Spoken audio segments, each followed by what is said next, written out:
Welcome back, ladies and gentlemen. Good morning, konbanwa, guten morgen, bonjour, buenos dias.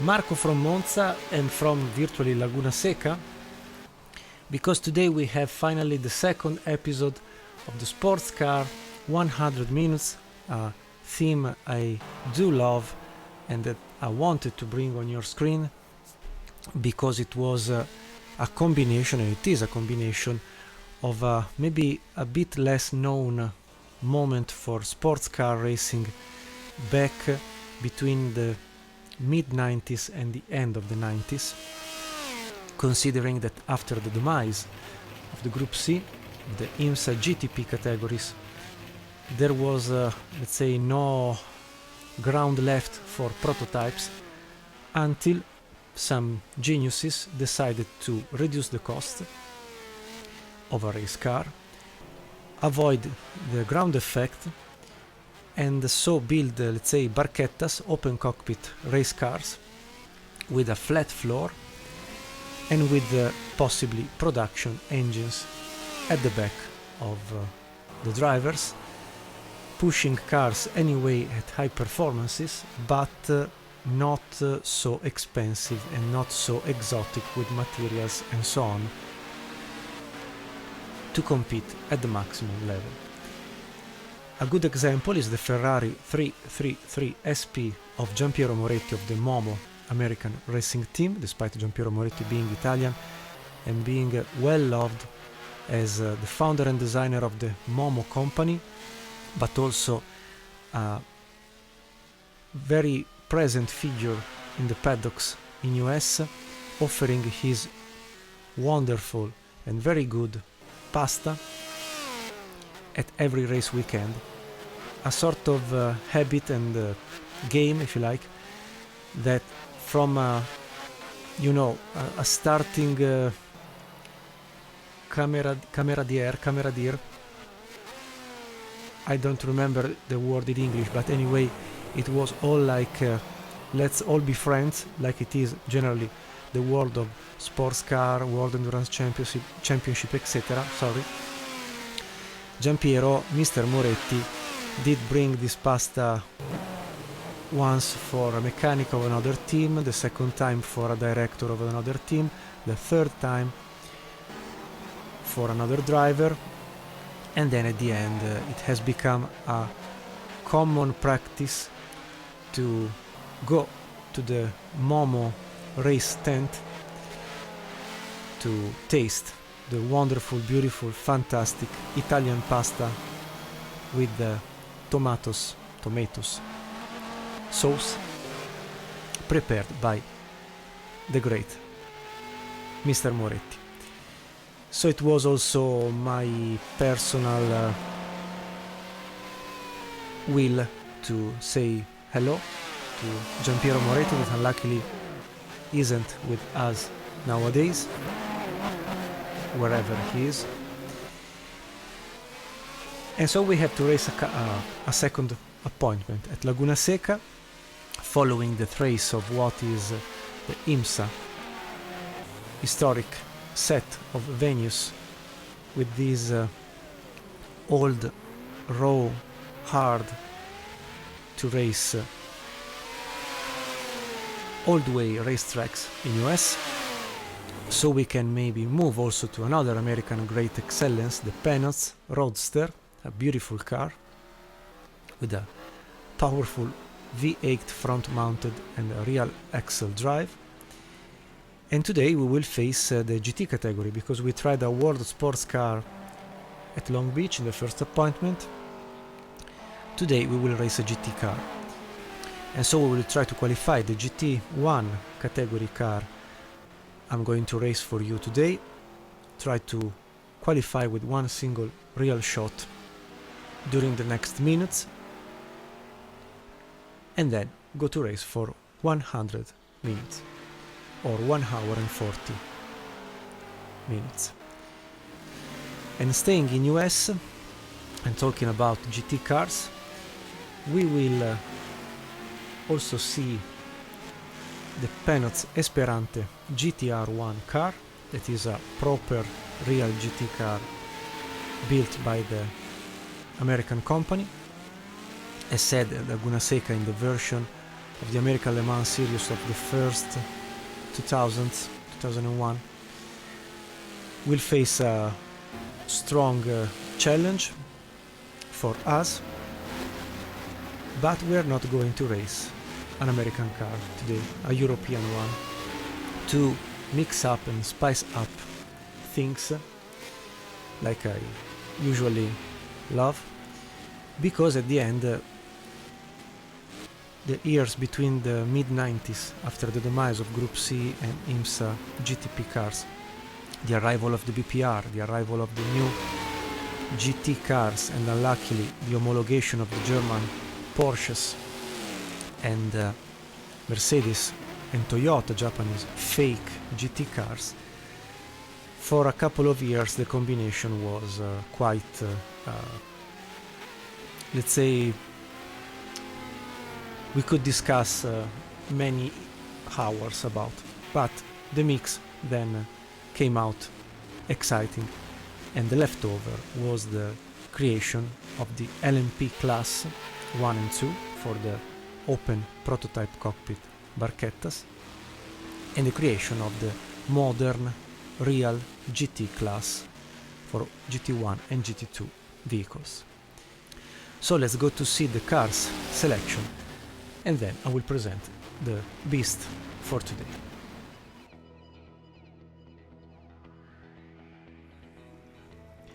Cars selection.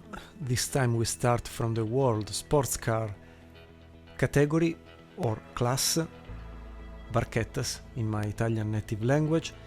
Maybe you remember the Riley and Scott Mark III 8 we did drive in the SportsCar 100 minutes at Long Beach. For this appointment at Laguna Seca, we will leave the Dyson Racing just with the number 20. Let's say with the second drivers, Forbes Robinson and Butch Latziger. Ferrari will bring just one car, the Model 333 SP of the Moretti Racing. It's the car we have seen at Le Mans in the LMP1 class back then, so-called. 3 drivers on board: Giampiero Moretti, Didier Theis and the Italian Mauro Baldi. LMP2 will bring the beautiful WR Peugeot of the Walter Gerhard equipe.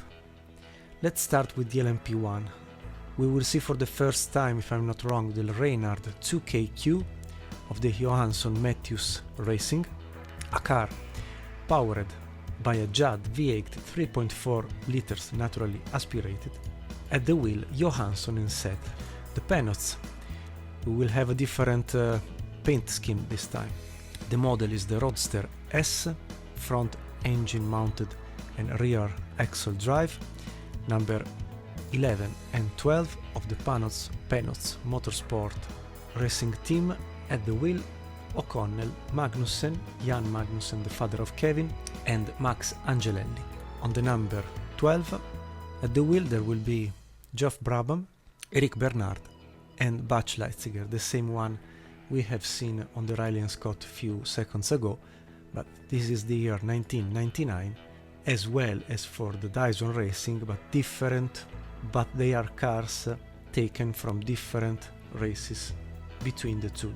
This is because sometimes we have the same driver driving 2 different cars in the same appointment. Let's go back to Nissan with the model R391 for the LMP1 regulation or WorldSportCars regulation. This one was a P1 from the 24 Hours of Le Mans.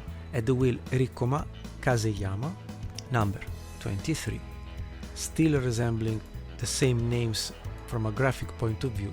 Obviously, it is a mistake. Lola, model B9810 of the Dams equipe, again with the WSC LMP1 set of rules. Tinso Montagny Terrian, the model B2K10 coming from not 99 but year 2000. 2 racing teams, the Intersport and the Champion. The Intersport will bring a Judd 4 liters V10 naturally aspirated with Phil Sutherland at the wheel. The champion one will have a Porsche flat 6 cylinders, 3.2 liters, B-turbo or bi-turbo, as you say as an Anglo-Saxon, but the correct pronunciation is B-turbo. B stands for twin turbo. Compared to the previous model Sin, the champion racing team will be the only one having a Porsche powertrain at the back of the drivers. Let's go in France with the Courage most recent model, year 2000, the C52 of the Pescarolo Sport, a car that we have seen many times at Le Mans, absolutely beautiful. 2 years before, there were the C51 model of the Courage Competition number 13 and 14 we already have seen previously. Cadillac year 2000 will bring the black colored models than the silver one we have seen from the year 99, if I'm not wrong. Number 3 and number 4. Number 3, powered by a Cadillac Northstar 4 liters V8 naturally aspirated for the class LMP 900, Colby Tinsault Goossens. The number 4 will have Eric Bernard, Emmanuel Collard and Frank Montagnier. We arrive to the BMW. I have changed the cars compared to the previous episode. This time we'll race the 98th version of the team BMW Motorsport. The number 1, still seen at Le Mans, will feature Hans-Joachim Stuck, Steve Soper and Tom Christensen with this beautiful livery resembling the 12 cylinders BMW powertrain and engine, but remember that this car has been designed and developed by Williams Formula 1. The number 2 will have Joachim Winkelhock, Pierluigi Martini and Johnny Cecotto. We finish then with Audi, not present in the previous episode. We go back to the year 1999. We are in the month of April, and so because on the 25th it will be 22 years after the passing, luckily, of Michele Alboreto, the Italian ace that raced also for Ferrari. After Ferrari he went to Tyrrell, he went to Footwork, BMS Scuderia Italia, Minardi and so on. Then he went to US to find fortune between the Indy Racing League in the first race, and then has been called by Audi to develop the new LMP car from the manufacturer of Ingolstadt.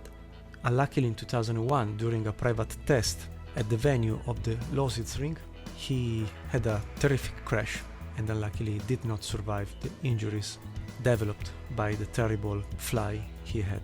But we are in April, but it is my way to say hello to Michele, that back then, in 99, raced with Dindo Capello and Laurent Aiello on the number 7 Audi Sport Team Yost LMP1.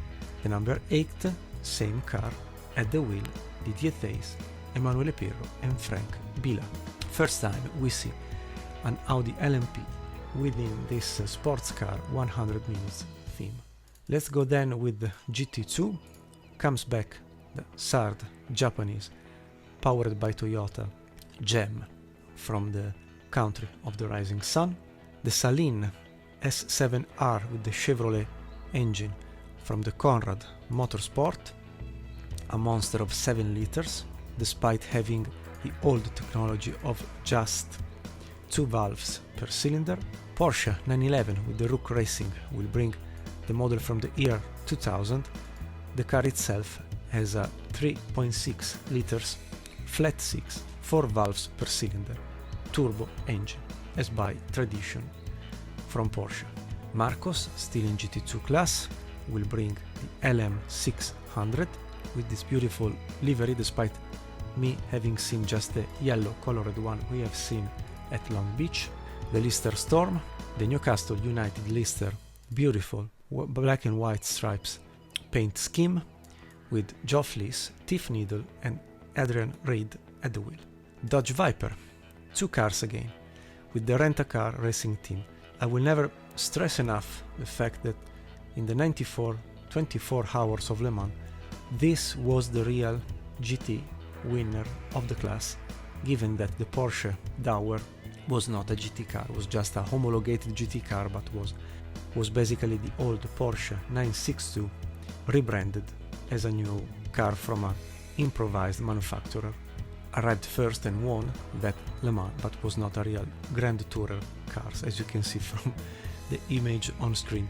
The real winner, despite being just a car more or less taken from a saloon and put on track, despite just some safety and technological addressed issues. At the wheel, with the orange model, René Arnoux, Justin Bell and Monsieur Ballat. The yellow Canary 1, François Migol, Morin and Pierre-Henri Gache. Let's go ahead, closing with the Corvette Racing Year 2000, the number 3. We have seen the number 4 at Long Beach, if I'm not wrong. At the wheel, Ron Fellows and Johnny O'Connell. The Chrysler Viper, once Chrysler acquired Dodge and the project of the Viper. The 1996 Le Mans competitor in GT1 class back then, Olivier Beretta, Pierre-Henri Gache and Eric Elary, but the car in the game is registered as a GT2. Last but not least, on the GT2 category, the BMW of the PTG Motorsport Year 2000, with Hans-Joachim Stuck, Brian Said and Jan van Overbeek, with a 4 liters V8 naturally aspirated. We arrive then to the GT1 category. Toyota Motorsport will bring the Le Mans paint scheme seen in 1999 for the class Le Mans GTP, with drivers Brundle, Collard and Vincenzo Sospiri with the number 1.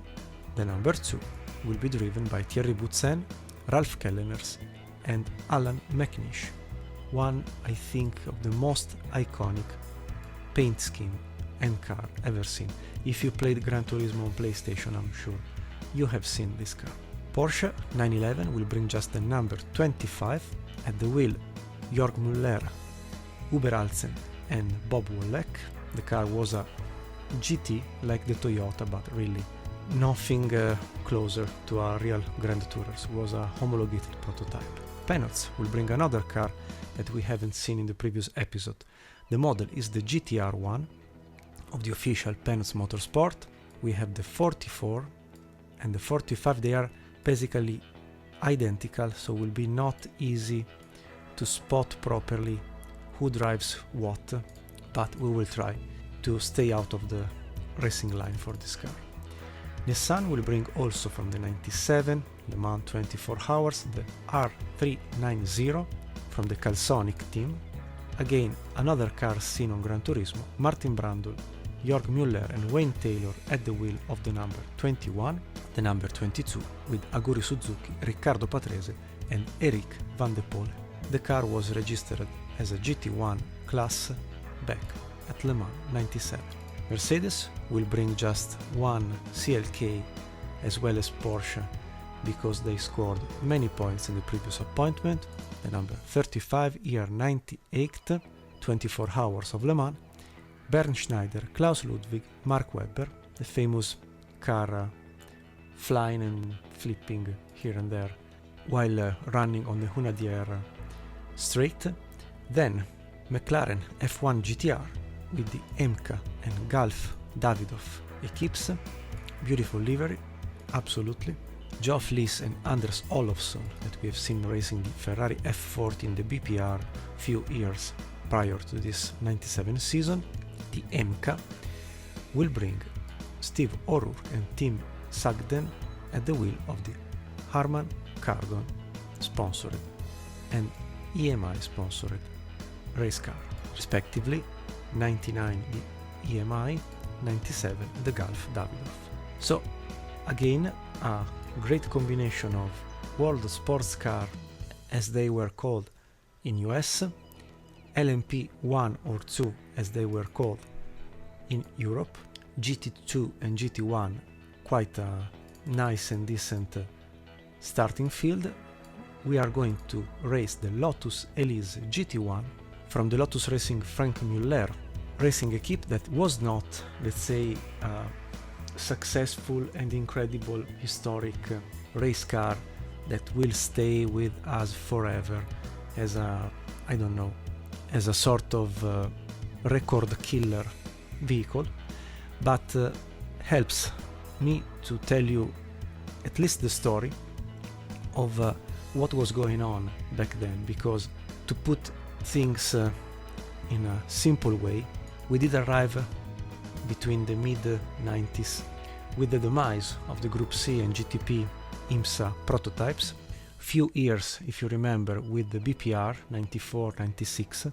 From 97, the FIA started to create an official world title for GT cars, and that moved, as you have seen, to homologate real Grand Tourer cars prepared at the maximum. It's the case of the Lotus, it's the case of the McLaren, but honestly, when you have started to see a Toyota GT1 named as a Grand Tourer, or a Porsche 911 as a Grand Tourer, like the Mercedes CLK, so the real GT cars purchasable visiting a saloon were honestly just the McLaren, the Penots for some extent, and as said, the Lotus Elise.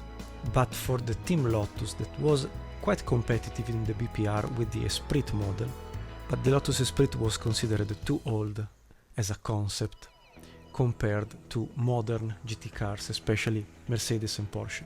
And so, because Lotus didn't have the resources to practically afford to build from scratch a prototype to be then homologated for road use together with racing use at the highest level, they decided to understand what they could do with what they had in production back then. The answer, in some way, was to get rid of the Lotus Esprit GT1, despite being successful for the British team, evaluate the Lotus Elise as the most recent chassis and project for Lotus back then, and because the contenders were not anymore a Ferrari F40, a Venturi 600, a McLaren F1 GTR previous version, the short tail version, they decided to participate anyway in the FIA GT Championship. The original came out from production with a 4-cylinders Toyota 1.8 liters naturally aspirated, so not really a super-powered engine to be worked and prepared to compete with the rest of the field. So initially they decided for sure to get rid of the Toyota 4-cylinders mounted originally on the road car version, evaluate the 3.5 liters V8 engine turbo of the Lotus Esprit. It was not reliable enough, so they did give up with the engine originally present in the factory and decided to try a Chevrolet 5.7 liters V8 naturally aspirated, because Lotus previously was under the General Motors ownership and they helped Corvette to develop the new model in the mid-90s. So they found a way to fit a carbon intake and a dry sump system for the Chevrolet engine. They also tested a block made in aluminum, but was a bit problematic for the technology available back then. So they moved back to a cast iron block and arrived to build up to 7, or I should say just 7, complete Lotus Elise GT1, and the factory team was the one in charge to practically bring on racetracks this beauty. Remember that at the end of the 90s, Lotus was also not anymore a Formula 1 team, had a partnership with the Pacific Racing Team in 95 or 96, I don't remember, so was not in calm water, if I can say so. But anyway, the project did catch the attention also of privateers like GBF UK and the Martin Vehili Racing. Anyway, the only official Lotus factory team was at the end the Equipe to use the V8 Chevrolet engine. All the others had the Lotus twin turbo unit taken from the Lotus Esprit that was a 3.5 liters.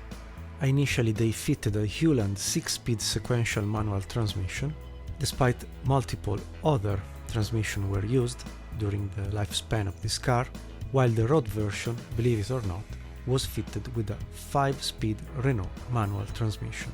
Despite all the tentatives, all the development, whatever, the car wasn't able to match the performance of its competitors, and especially at Le Mans, they have seen a dreadful fate.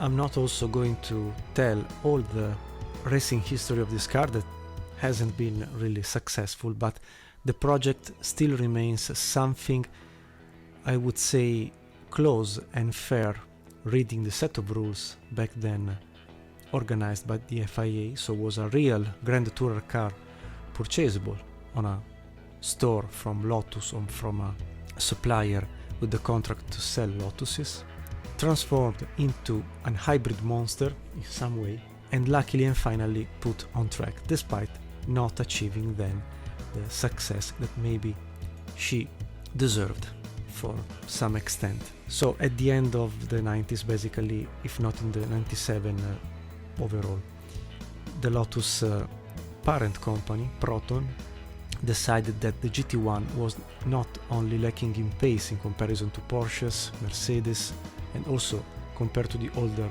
McLarens, but that it was also extremely expensive. The Chevrolet V8 was not a custom-built race engine like its competitors also, leaving it lacking in top speed, while the Lotus twin-turbocharged V8 engine that we are going to race today was maybe even worse. And I can tell you, in the free practice I tried with this car, you have a lot of lag between your acceleration and the response of the engine, well reproduced here. And also the chassis was too old and too road oriented to compete against the likes of Porsches, Mercedes and McLarens that already used exotic materials and exotic designs. So really, a project may be born knowing that could have had more issues and downsides than successes.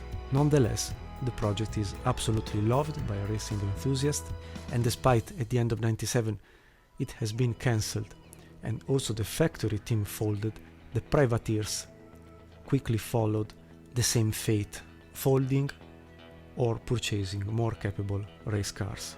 Anyway, believe it or not, in 2003 the British squad Team Elite announced plans to purchase the Elise GT1 chassis number 05 and use it at the 12 hours of Sebring and at the 24 hours of Le Mans in 2004 as a closed cockpit Le Mans prototype.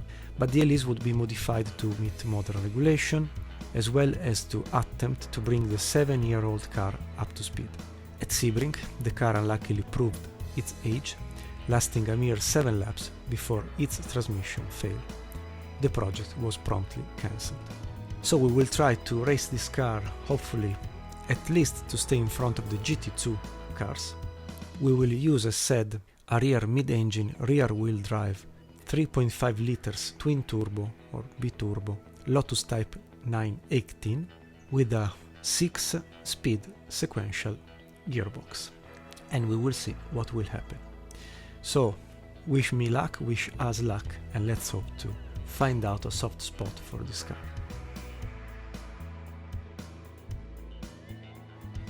So the summary for this race: 1 hour and 100 minutes with a changeable weather. Let's hope for the rain. Sometimes maybe we can reduce the lack of pace of this car compared to the contenders. 39 opponents, 100% strength and real aggression. The circuit will be the American Le Mans Series Laguna Seca version 1.2, and let's hope to score a good performance and result especially.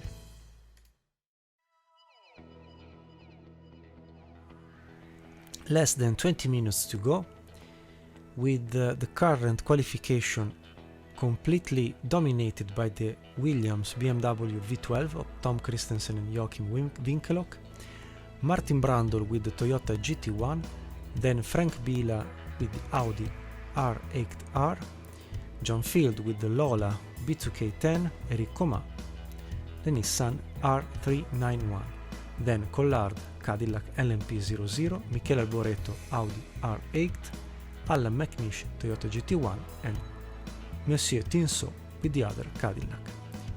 For the GT category, there is already an almost dominant by Patrese Suzuki Van de Pole with the Nissan R390, then the Mercedes CLK, the other Nissan R390 with Brandon Müller-Taylor, the Porsche 911 of Alzen Müller-Wolleck, an incredible top 5 position for the GT2 Salin S7R, then the two McLarens, the surprisingly Corvette, the Lister Toro, and the top 10 for the Penot's GTR1 of Davis.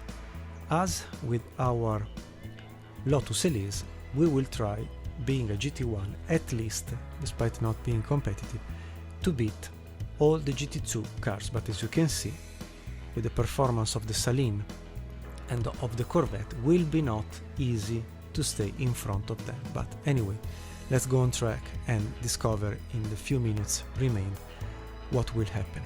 Remembering that this car is the Frank Muller not official Lotus Racing Equipe team and will have the 3.5 liters V8 twin turbo of the Lotus Esprit previously seen within the B.P.R.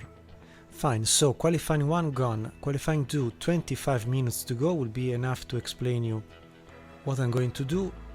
The current classification sees LMP cars of the year 99, 2000, 2001 dominating the field, with the BMW Williams V12 at the top, the Toyota GT1 of Martin Brundle, Michele Alboreto with the Audi R8R, the Cadillac of Collard, Frank Bila with the other Audi, Field with the Lola B2K10, O'Connell with the Penot's Roadster, then Tinsault in two different scenarios with the Lola B98 and the Cadillac LMP00. Class GT, the real, let's say, Class GT, that has Martin Brundle with the Toyota and Alan McNish, the first two GT cars. We then have to move to P21 with the Nissan of Patrese Suzuki Van de Pole. The first world sports car is the Ferrari of Didier Theis, Giampiero Moretti Momo Racing Equipe, and so we will face for sure a strong battle, because apart from the Toyota GT1, the Nissan R390 will be not catchable with our tiny Lotus Elise, as well as the Mercedes CLK, as well as the Porsche 911, but the Salin S7, that is also a GT2 registered car, should be our target, so 121 per lap, or at least the McLarens. But believe me, with this underpowered, under-reliable and under whatever Lotus Elise will be already a success to be quicker than the Penot's Esperante or Esperantes GTR1. So let's keep in mind a 123-24 per lap. Then on race stream maybe will be something different. From a setup point of view, this is the page 1 and this is the page 2. There isn't a very stiff front end, I would say.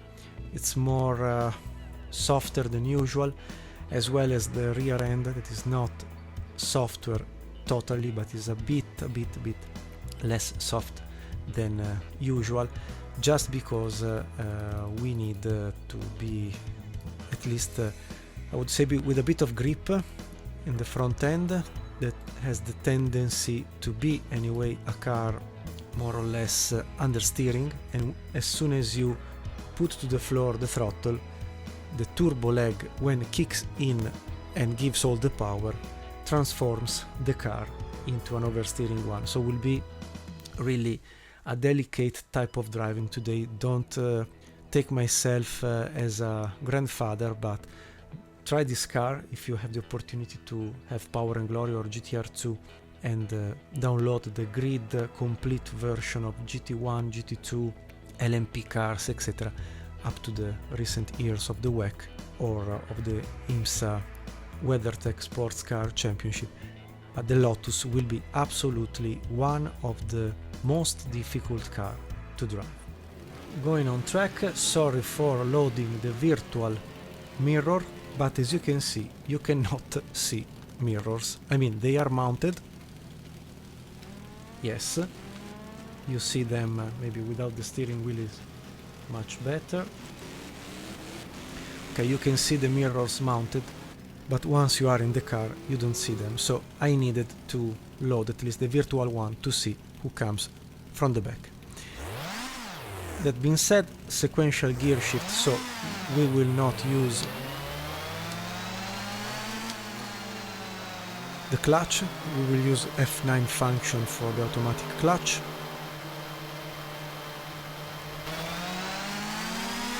Let's go immediately on track just to show you in the outlap what is the Andretti corner. This one, a double left-handed. Let's give the car quicker pass. So this was the Andretti corner. Turn 3 or 2, I don't remember which is the nomenclature of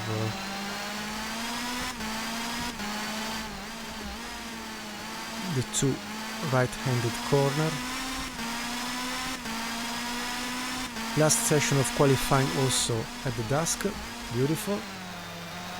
A second gear left corner, at least with the Lotus Elise that has a 6 gears sequential.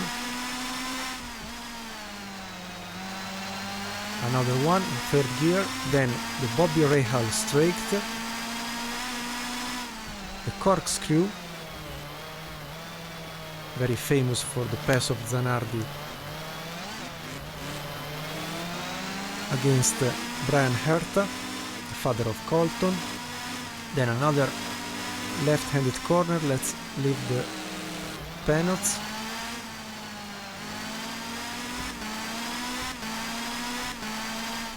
Hard braking at the end for the hairpin, and then again on the main straight, and that's it.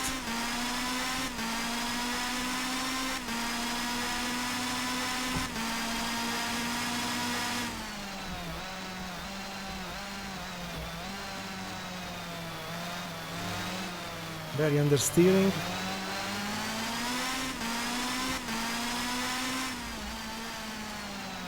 I must remember to shift down not too early because the car has the tendency to spin with the rear, swings a lot.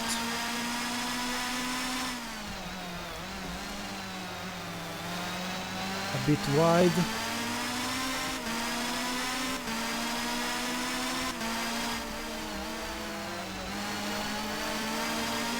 A prototype arriving.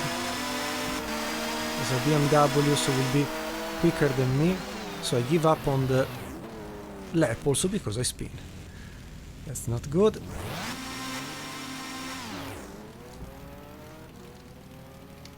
Okay, so we can take back the lap with also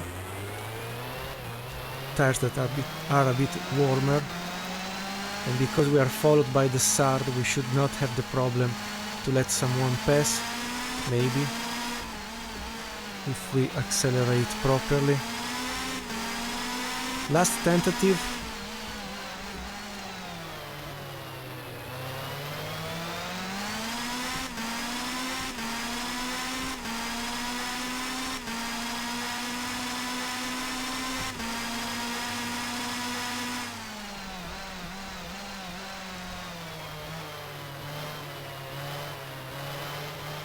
Wow, how much understeer.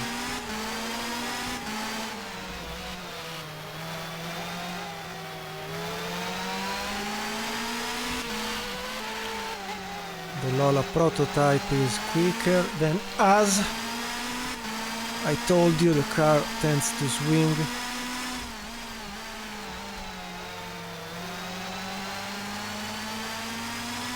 Without advertising. In some way, must be driven really liked with every input you give.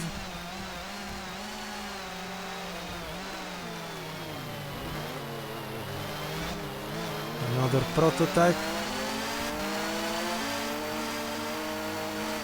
luckily quicker, very wide.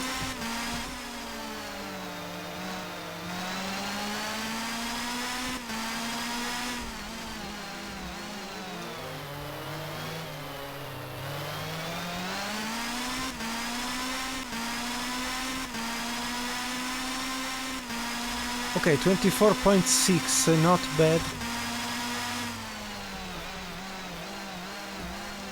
Considering all the mistakes, but let's try to understand which is the limit of the performance. This lap would not count. No, as soon as tires drop with the cliff of performance, you restart to have an understeering car, so it will be quite a challenge to resist for 100 minutes.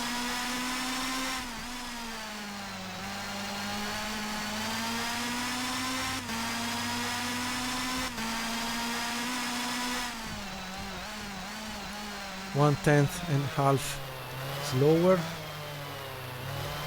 Let's see the T2.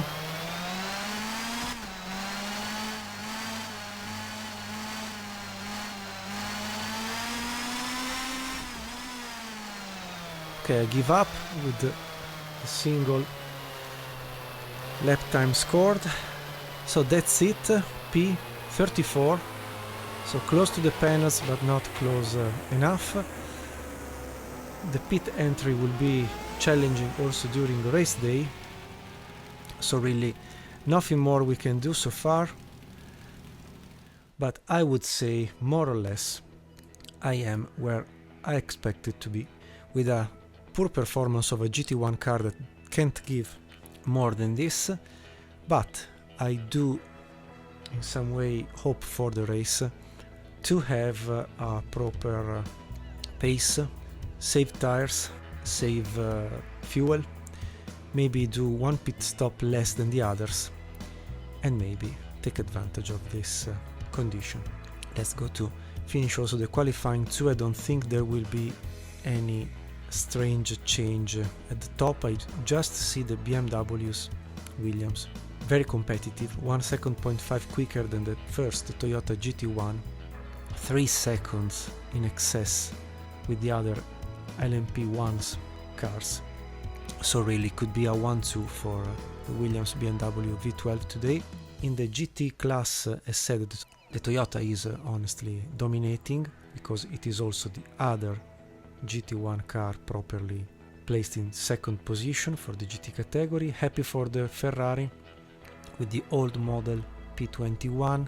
Behind there will be quite a battle, believe me, because I think that from the Saline, the McLarens up to us and maybe the Marcos will be a very competitive field. I will throw out from the window for sure the Dodge Viper GT2, as well as the BMW and the Sard, maybe also the Porsche and the Marcos, but from P34 to P20 until the end of the race will be quite a battle. So that's it. We can finish what is the qualifying session, continue to warm up, fingers crossed for what will happen with the starting field. Okay, for the race, given that the ambient has 20 degrees and the track just 29, I would try anyway a strategy of just one pit stop. 45 minutes each should last, maybe we will lift a bit if needed, but I want to move to medium slick instead of soft like I did in qualifying, because I don't want to find myself in the middle of the first stint with tires dead and with the need to crawl here and there around the track. Also because the only thing we can play today is with strategy, because with an underpowered, under-competitive car you can only really get advantage of strategy. There's nothing else you can do, hoping that all the others will stop at least one time more than yourself. So that's the idea. So 45 minutes or 36 laps, one stop, 45 minutes, we arrive to 90 minutes. That is not 100, but lifting a bit and, let's say, nursing in some way the car, we should achieve something possibly good, hoping to not commit mistakes.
Okay, the continuous accelerating and braking action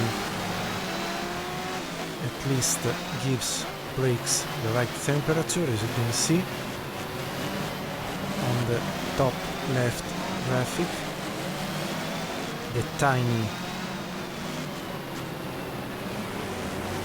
thin green line are brakes perfectly in temperature that will be needed for the start, but as said, I will try to be really cautious more than any other episode, because if I screw up my strategy, I will lose the only possible way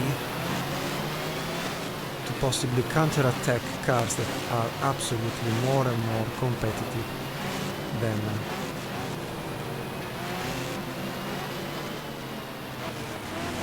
the ones we are facing. I hope you can see something from the windshield, because the car has a lot of protections as originally made, and the visual is not really the perfect one. And the other thing will be, because we start on the left side of the corner, maybe, I said maybe,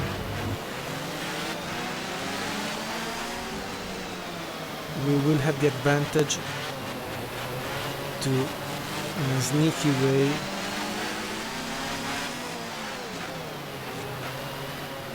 to start in front of some other cars, because they are late behind. Sorry for the touch to the panels. No, they are arriving.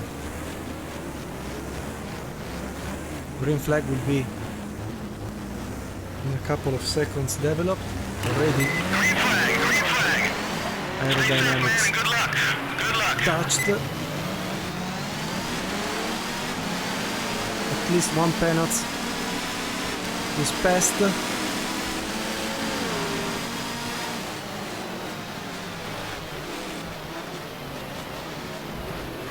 Ooh, the Corvette. Now the Lister in front.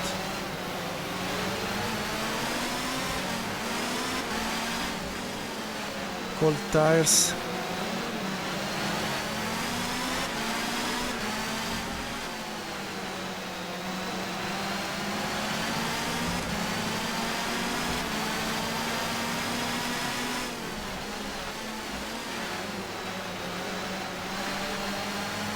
P29, something recovered.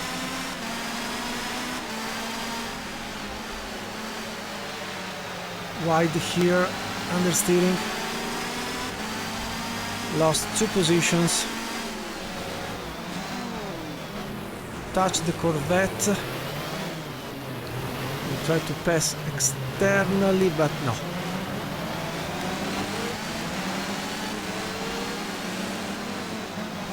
No, we touched, no! Oh.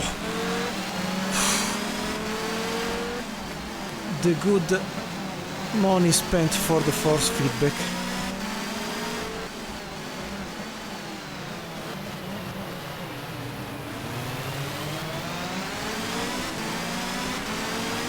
Just the first lap, but what a lap. We try externally with the penalty. Quite optimist with the Corvette.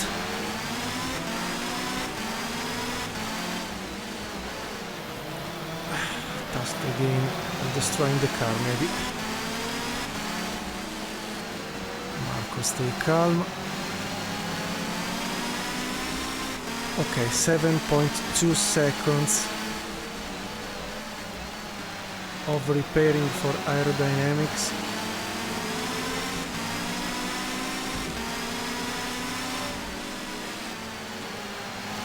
It's not necessary to destroy more the car. Let's find our soft spot in pace.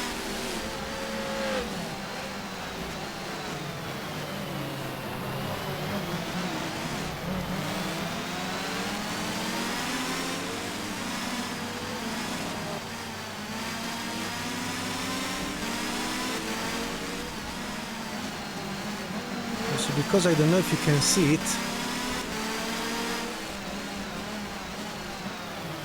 here on the right part between the number of the gears and the steering wheel there is a 47% reliability.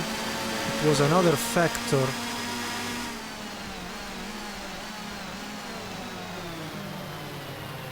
for this car, absolutely unreliable, so I don't want to play too much with the luckiness.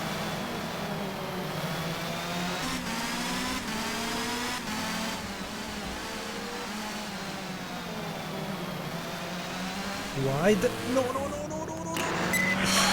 Hey, heads up, there's a yellow flag in sector 1. Yellow flag in sector 1. This is bad. P36. I'm just ahead of few cars. Marco.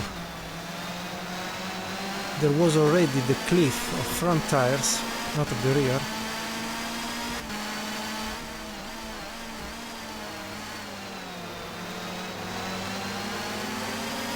I pushed too much.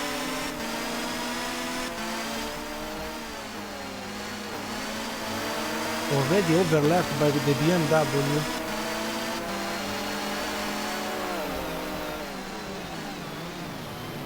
And spin again. Yes. Hey, blue flag's waving, man. You gotta pull over.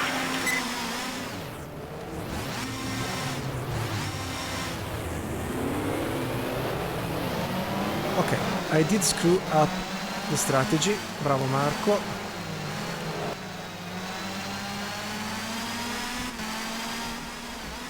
This is the hard reality of choosing to drive difficult cars without being a professional.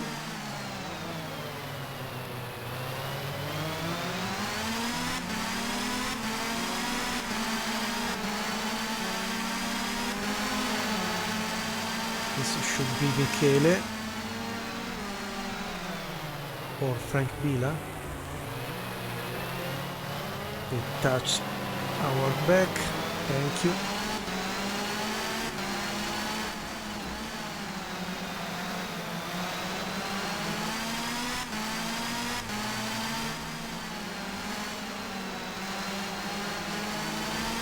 So maybe before the pit, when will happen, we will change to... Hey, blue flag's waving, man. You gotta pull over.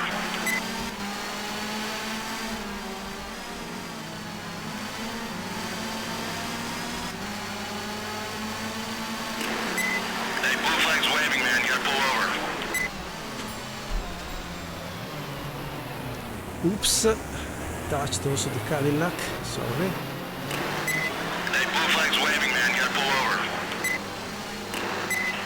Alright, Okay. careful now. Looks like there's a yellow flag in sector 3. Sector 3.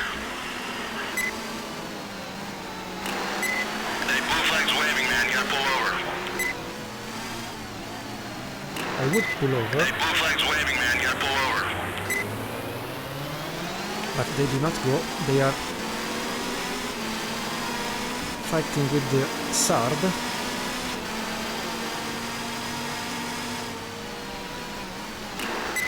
Hey, blue flag's waving, man. You gotta pull over. Go. Come on, guys. Hey, blue flag's waving, man. You gotta pull over.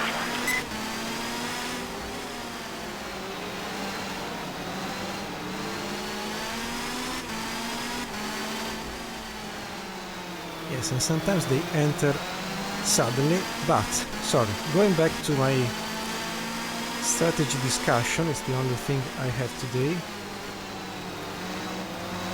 When the pit will happen, the moment of the pit will happen, I will choose for hard compound at the front.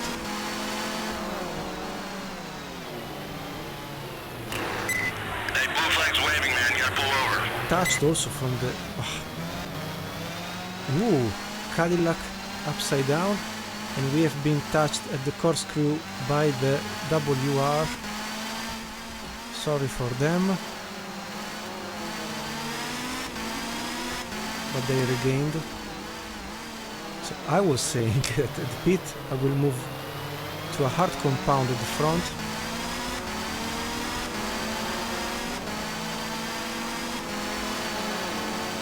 And a mid or soft compound at the rear, depending on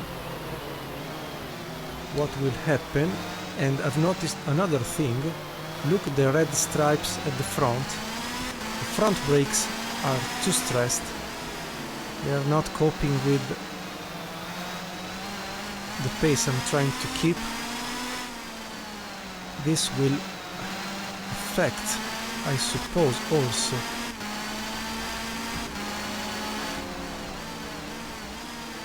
the way I have to drive this car. Hey, blue flag's waving, man. You gotta pull over.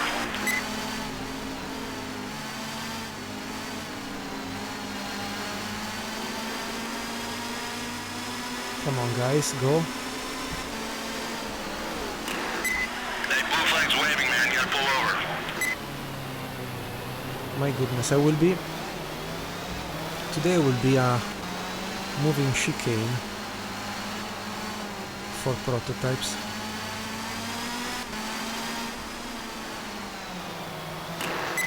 Hey, blue flag's waving, man. You gotta pull over.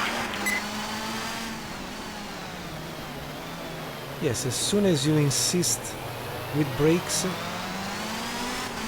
they go red and they lose the effectiveness.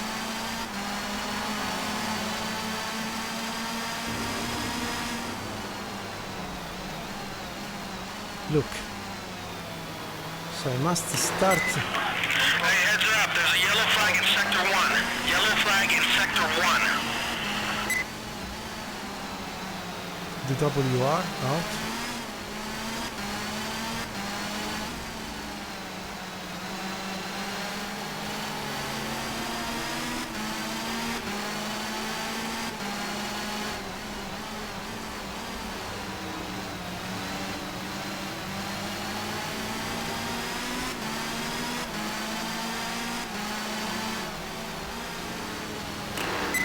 Hey, blue flag's waving, man. You gotta pull over. Hey, blue flag's waving, man. You gotta pull over. Thank you to the Nissan. Hey, blue flag's waving, man. You gotta pull over. If you don't move away quicker, they kill you. Still upside down the Cadillac.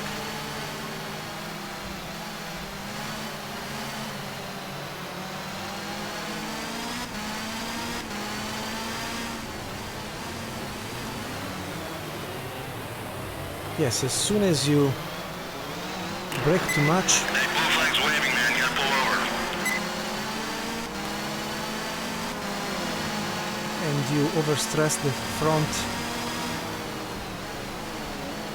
look, red immediately, 700 degrees. So the thing I can do, Hey, heads up. There's a yellow flag in Sector 1. Yellow flag in Sector 1.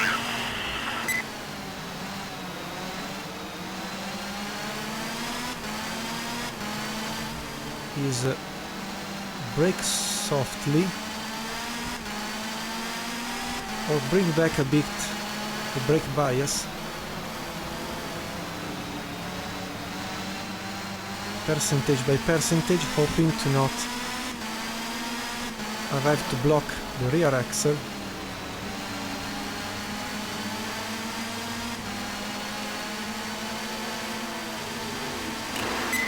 Hey, blue flag's waving, man. You gotta pull over. This time I touched the Ferrari of Giampiero Moretti. Sorry, many mistakes today. Strategy completely gone.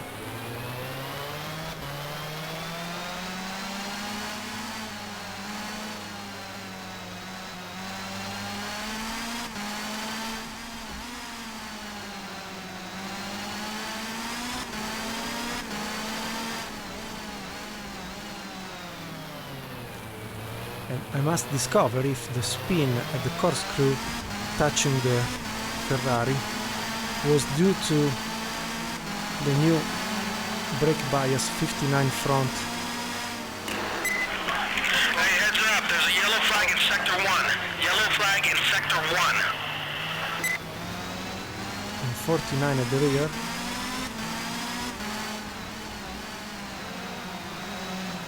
Courage is out. Hey, blue flag's waving, man. You gotta pull over.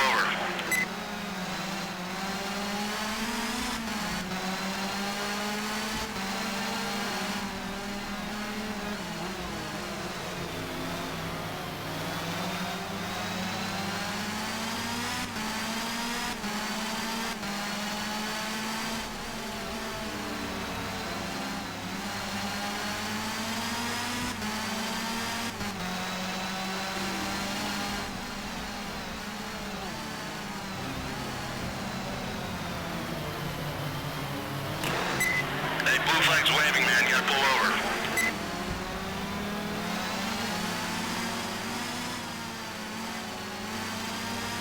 The Cadillac is going to the pit upside down, meter by meter. Nice.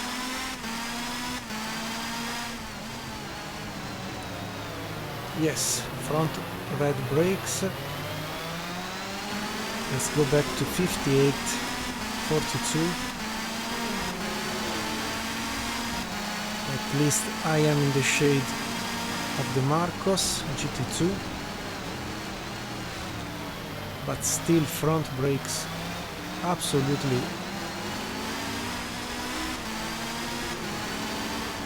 over the roof for temperatures, especially approaching what is the Andretti hairpin, double hairpin.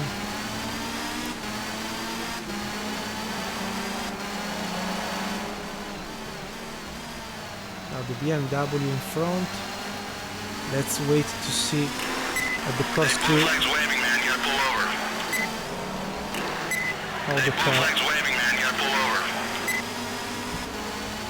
how the car will behave under braking.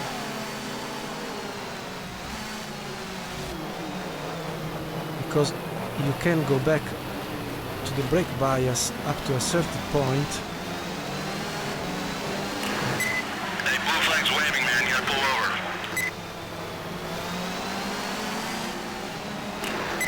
Hey, blue flag's waving, man. You gotta pull over.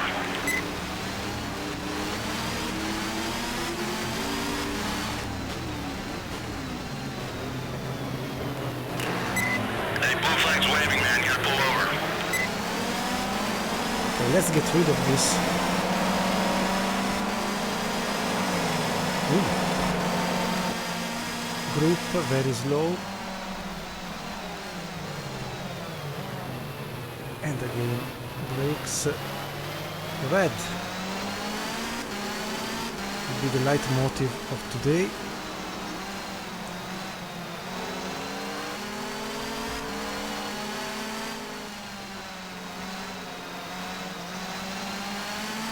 So let's go back to 57.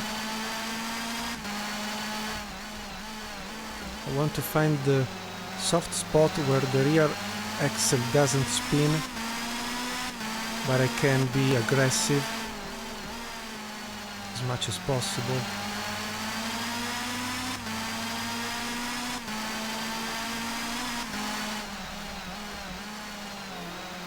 Ooh. Almost lost the car, felt the rear going away. Okay, first time since the start of the race I can approach the Andretti hairpin in a better way, bringing a bit of speed inside the corner, here a bit wide understeering.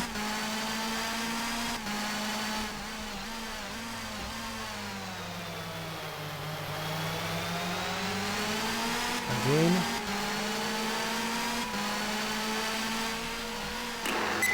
Hey, blue flag's waving, man. You gotta pull over.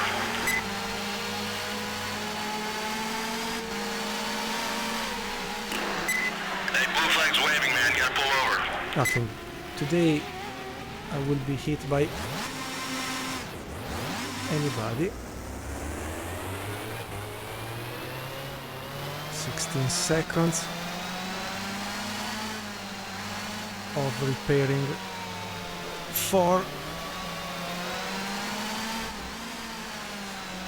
aerodynamics should be just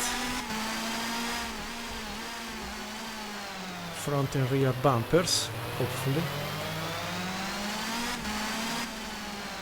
Okay, let's try to stay in the pace of the Porsche 911 without using too much. Hey, blue flag's waving, man. You gotta pull over.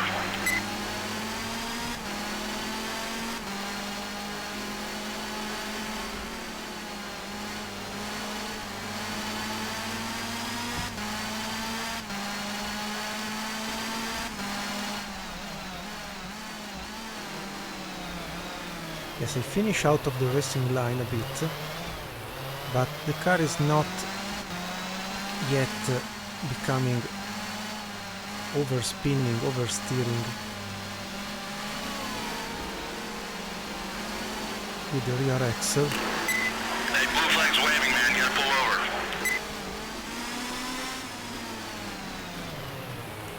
Sorry, but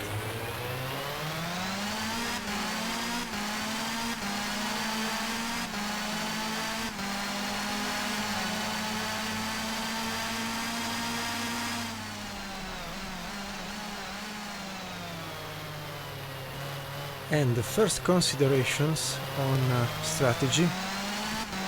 20 minutes gone of race, 22. We used more or less 50 liters out of 80.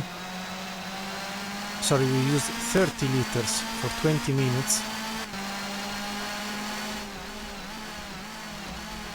So we are more or less aligned with the strategy, because 40 minutes will require 40 gallons, 40 liters, sorry, 60 liters.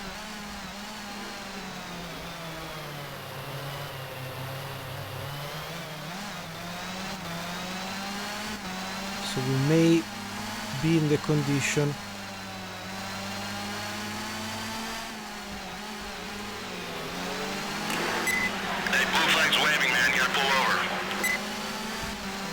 to do a single stint of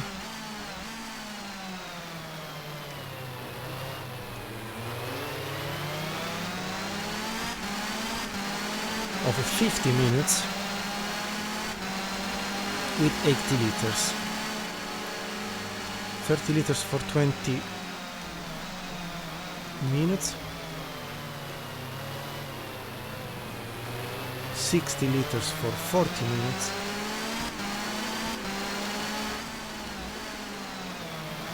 and a couple of liters to have at least 12 to 15 minutes available.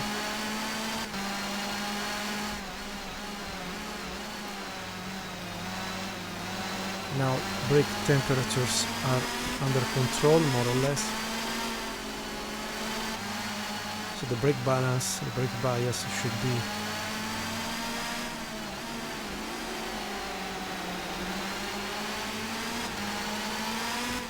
almost right now.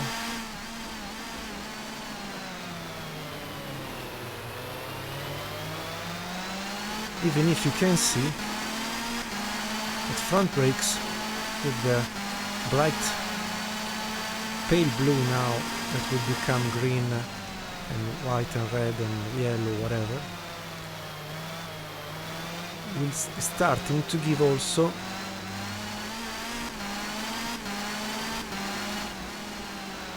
a first glimpse of consumption that you get when you overheat with temperatures. It's correct that you consume more.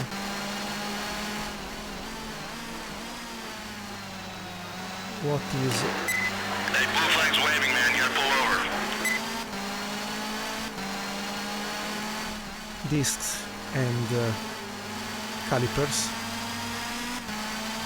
I don't know the name of the piece of brake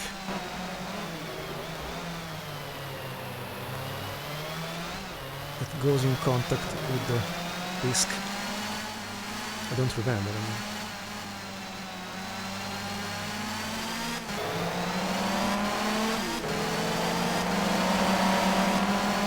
We pass René Arnoux with the Dodge Viper.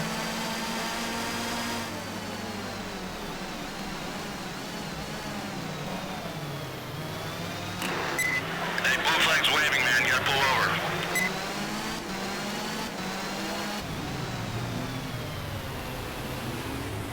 Ooh, there is a WR Peugeot upside down while we were reaching the Dodge Viper and especially O'Connell with the Marcos. It is not a direct contender because it is a GT2 car.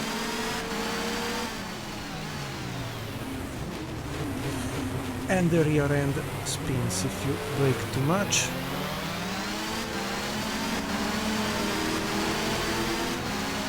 No, I'm sorry. Sorry, it's not O'Connell with the Marcos.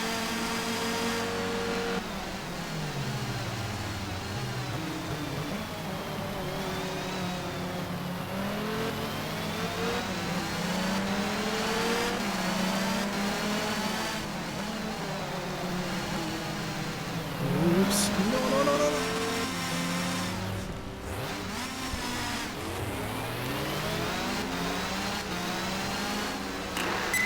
Hey, blue flag's waving, man. You gotta pull over.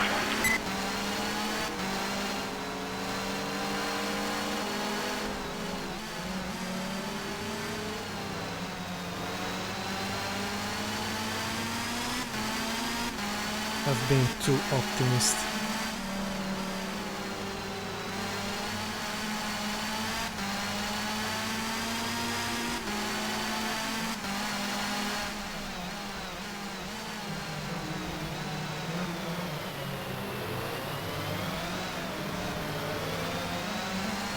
Yes, it is sorry, the WR Peugeot upside down like the Cadillac.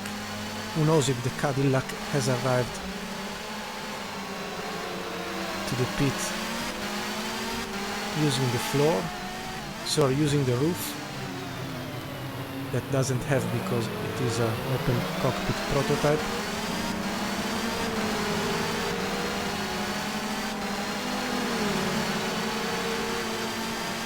Try to pass the Chrysler that... Hey, blue flag's waving, man. You gotta pull over.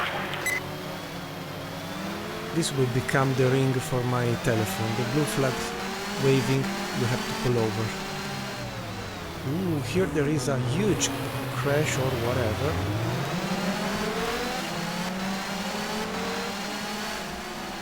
P29.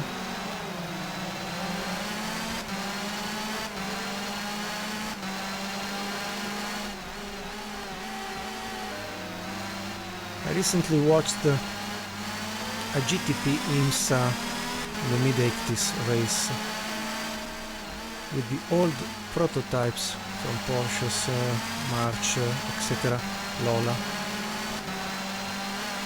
with Bob Wallach or Doc Bundy, I don't remember, Doc Bundy winning here with the old layout of Laguna Seca on a Ford Probe running like hell. An incredible performance.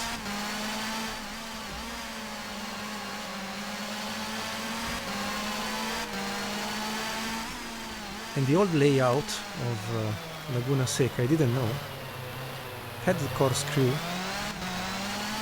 but didn't have all the first slow part. I didn't have this slow part.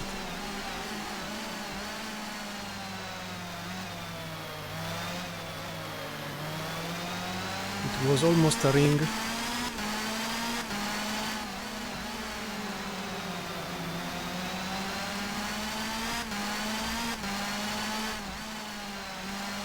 Full throttle almost. Braking just at the arrival of corkscrew.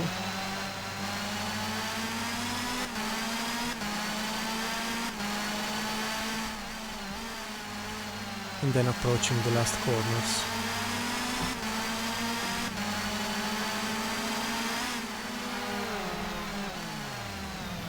Ooh, the number 7 spins, and I did Hey, blue flag's the waving, same. man. You gotta pull over. Hey, blue flag's waving, man. You gotta pull over. What has happened? Oil Hey, blue flag's waving, man. You gotta pull over. or tires?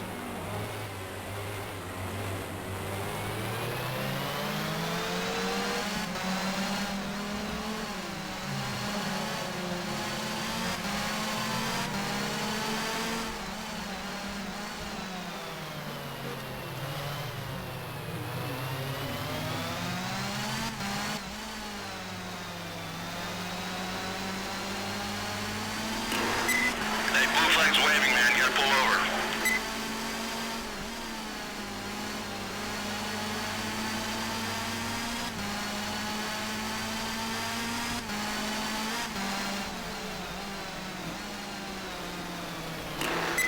Hey, blue flag's waving, man. You gotta pull over.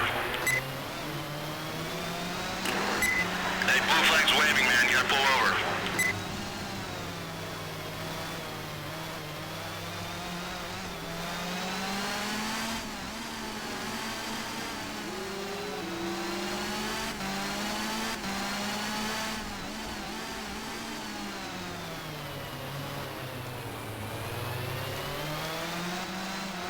Despite being a GT2 car, the Corvette did pass me like if I was stuck in the middle of the corner. Maybe it is also quite true.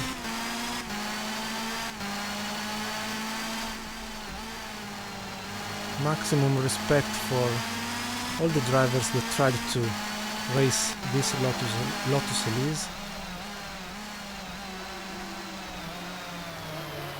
because definitely a beautiful car, not only to be seen, but really tough to drive, unpredictable.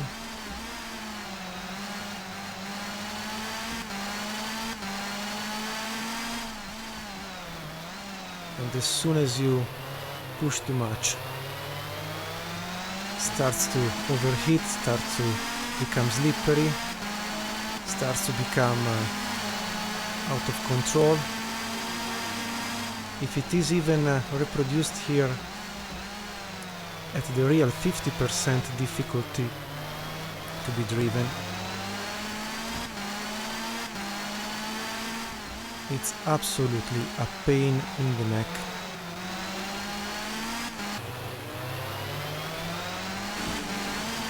Okay, down to 2.5 seconds from O'Connell, 3 seconds from Davis and O'Rourke. We are all here. There's a moment of bottleneck.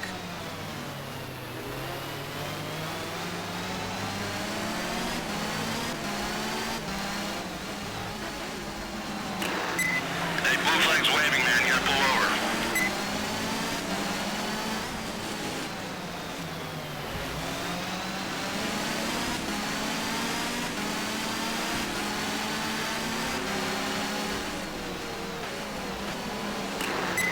Hey, blue flag's waving, man. You gotta pull over. Yes, it is the McLaren Gulf Davidoff, quite slow. Let's take a bit of advantage, also because we are direct contenders. Oof.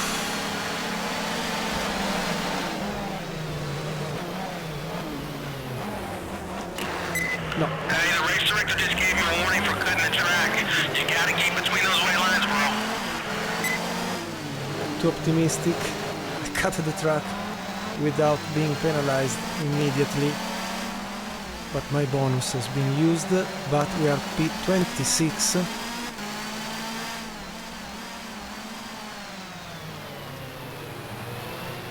We have 1/3 of gap from Clerico and Weaver, that are not anyway driving. Oops, I killed the Porsche. I don't know if this Lotus...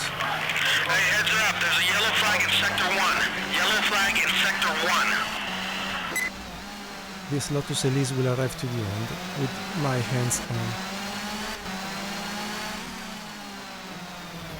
also the Porsches. Sorry, the Porsche 911 GT1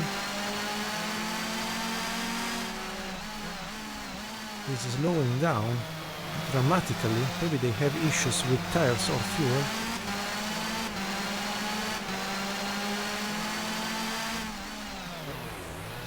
And the rear spins. Hey, blue flag's waving, man. You gotta pull over. Back again behind O'Rourke.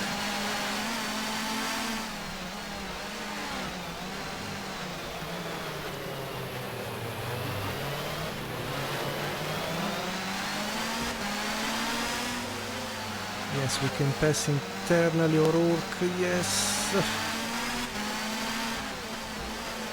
No tires anymore.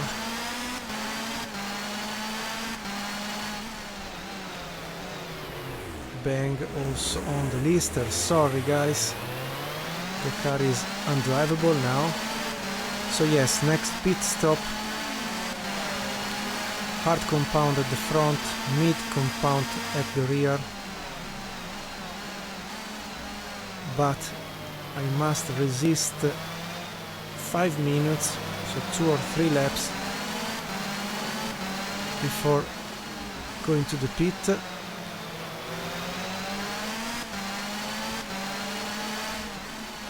Because we'll define our strategy. I've lost already a lot of time. I don't want to risk a splash and go at the end.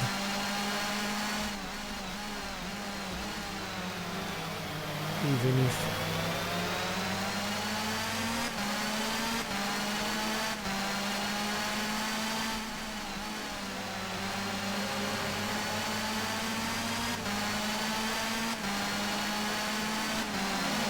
it's a moment where many contenders are practically lowering down. Hey, blue flag's waving, man. You gotta pull over. Sometimes they are just suddenly slowing down, sometimes they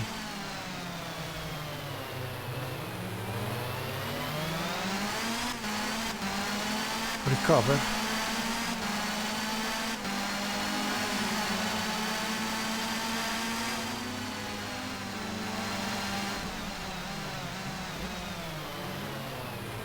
Like the Nissan. Hey, blue flag's waving, man. You gotta pull over. So one positive thing is at least the Lotus doesn't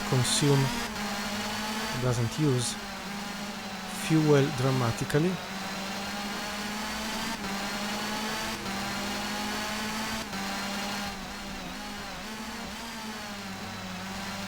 But the tire wearing is crazy.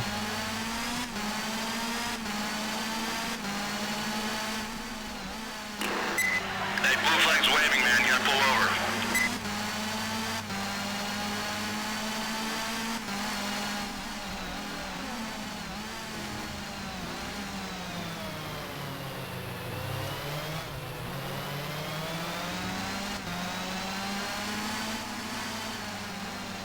So if it is a moment for Benny to just wait the pit, I didn't see any pit action so far.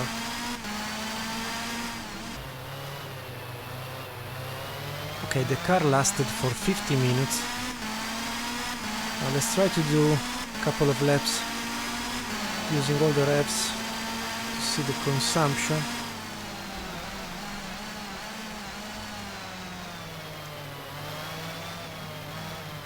If they are for real 6 laps when you use all the revs,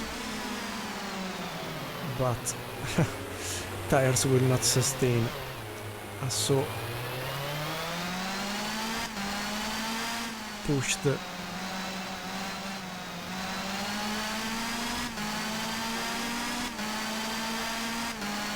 driving style. So I can only get full throttle exiting corners, but not while bringing speed in corners or while braking. So let's take the advantage at least to use all the engine available.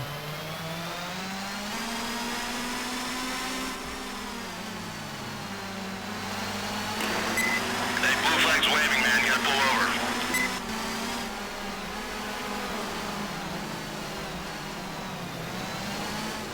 Okay, Clericori Pest is the green Pescarolo.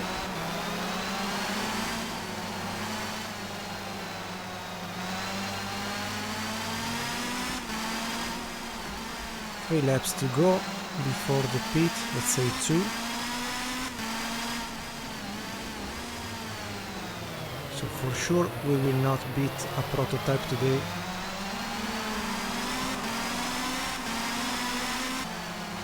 Okay, the artificial intelligence of my engineer decided to book me pit stop.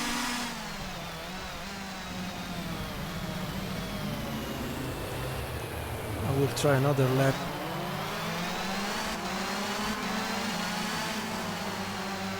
Just to be sure to stretch as much as possible all the stint.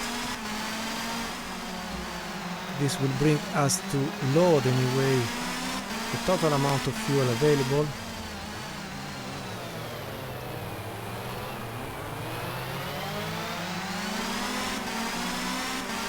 But we will be covered even if I will have to. Alright, careful now. Looks like there's a yellow flag in Sector 3. Sector 3. I'm happy to see that many cars spin crashes even without colliding with myself. I mean, I'm not just the cause for everybody.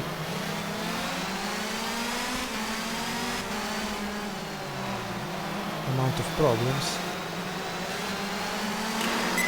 Hey, blue flag's waving, man. You gotta pull over. Hey, blue flag's waving, man. You gotta pull over.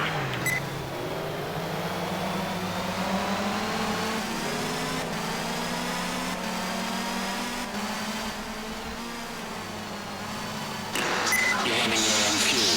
It's in next lap.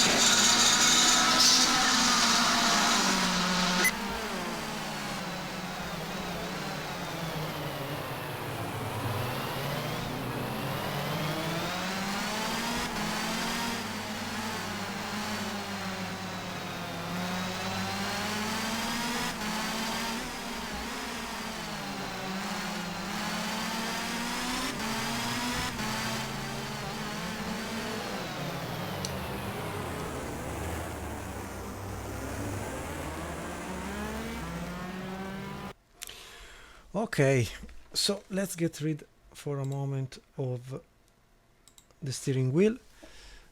Let me... Wow, the tire wear in the front is absolutely crazy. So let's go with hard slick at the front, and at this point, yes, let's keep this medium and repair everything, and maximum fuel, go.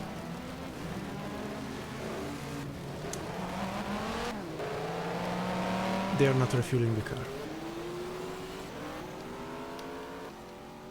Why? What are they doing? Are they repairing? Ah no, are they refueling? Sorry, it's just the graphic that... Ah, okay, sorry, understood.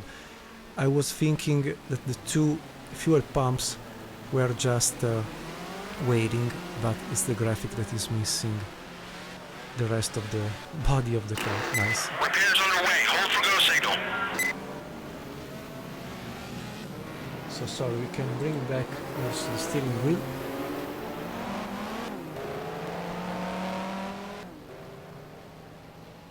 What a pity that there are not sounds. Hurry up, guys. We're losing positions. I know. All clear. Go, go, go. Okay, now 42 minutes to be raced like hell. At least Davis and O'Connell are my targets.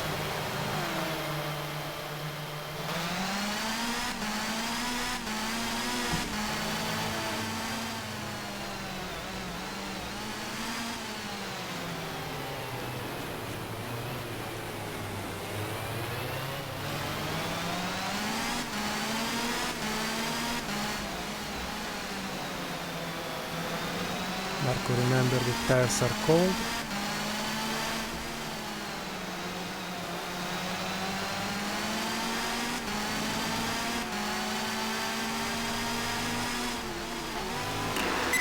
Hey, blue flag's waving, man. You gotta pull over.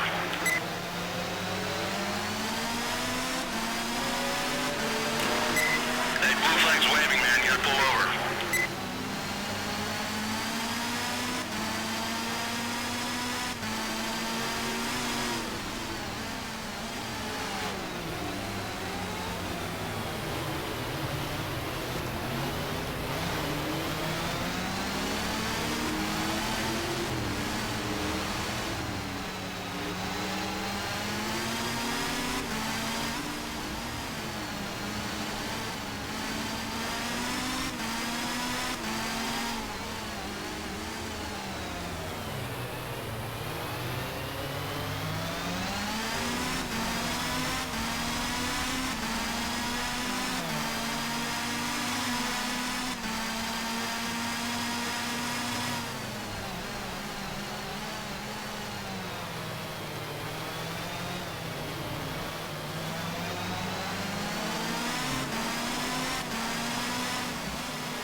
Hey, blue flag's waving, man. You gotta pull over.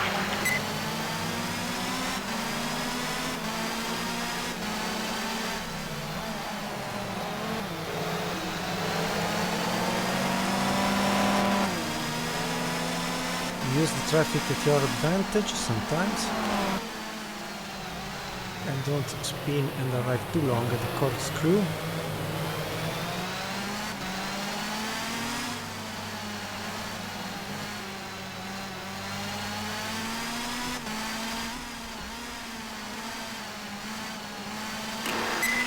Alright, careful now. Looks like there's a yellow flag in Sector 3. Sector 3.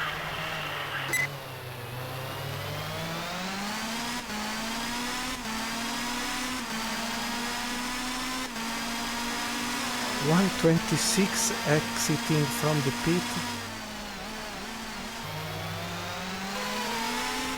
Okay, fellows, O'Connell passed while pitting. Good.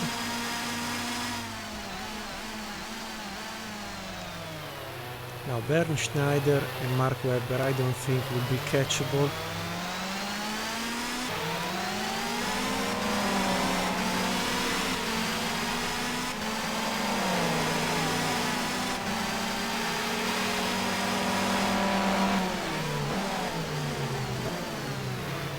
Okay, was not orthodox as a move, but I needed.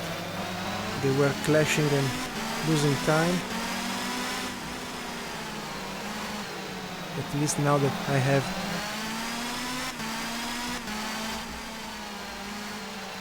fresh tires, then I will slow down. Best personal.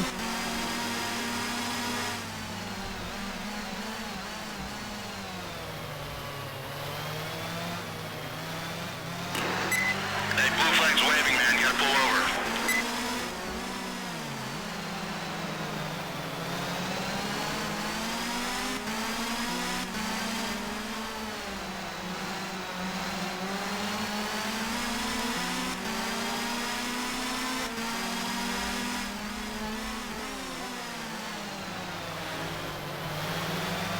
Let's let the Audi pass, because then there is always the moment where you can attack, sorry. Alright, careful now. Looks like there's a yellow flag in Sector 3. Sector 3. Alright, careful now. Looks like there's a yellow flag in Sector 3. Sector 3.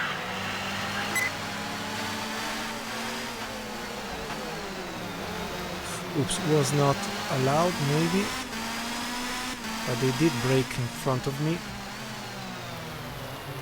quite soft, the set of rules for GTR2 engine.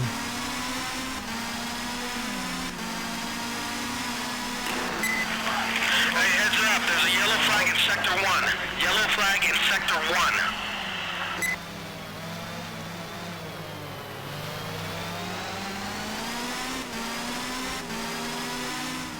Okay, the set of new tires is starting to giving up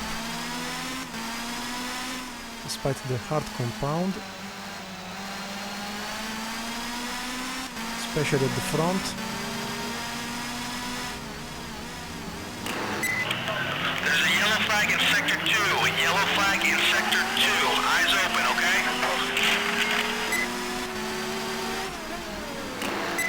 Hey, blue flag's waving, man. You gotta pull over. Sorry, but they are slower. I will not pull over. Hey, blue flag's waving, man. You gotta pull over.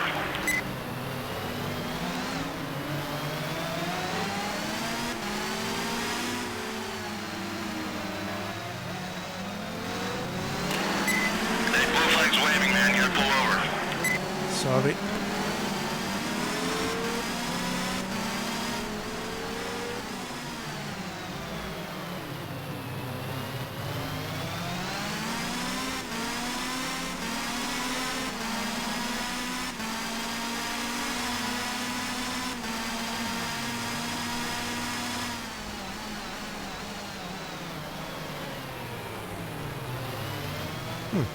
Almost rallying.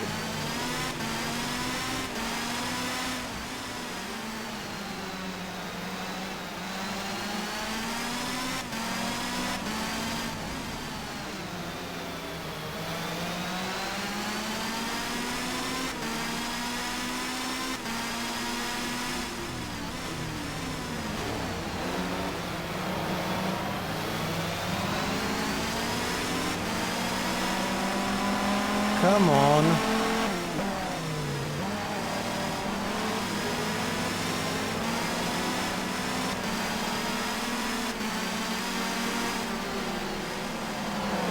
Obviously you cannot drive and brake deeply like the prototypes do.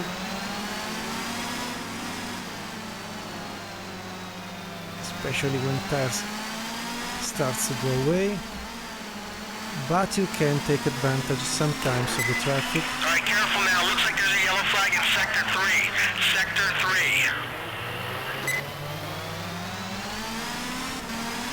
3. Clerico at the pit again with the prototype. We go P19. Unbelievable.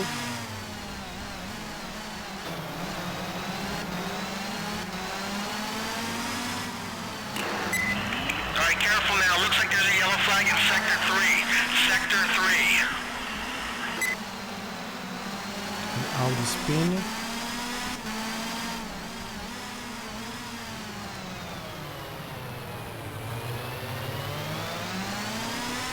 David Braddon didn't finish P18 currently.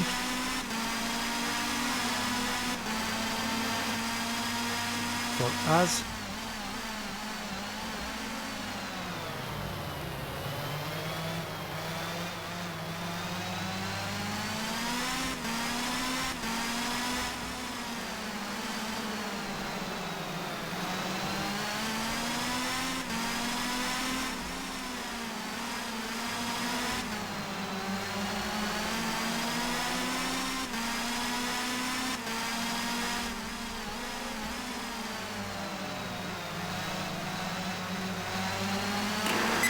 Hey, blue flag's waving, man. You gotta pull over.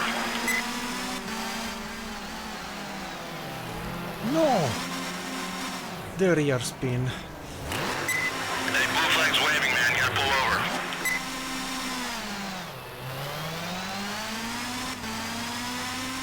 I was pushing too much. And so Clerico did pass again. Let's see if we can cope with it, but with him, sorry, but I don't think so. No, tires are gone.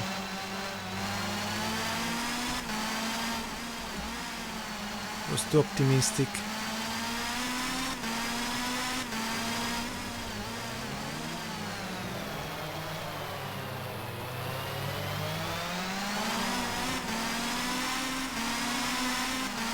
the only car I can think to pass in some way.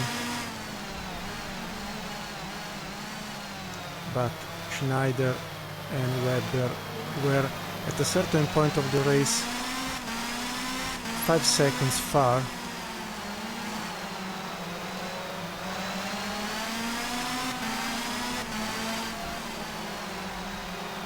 But it was just a momentarily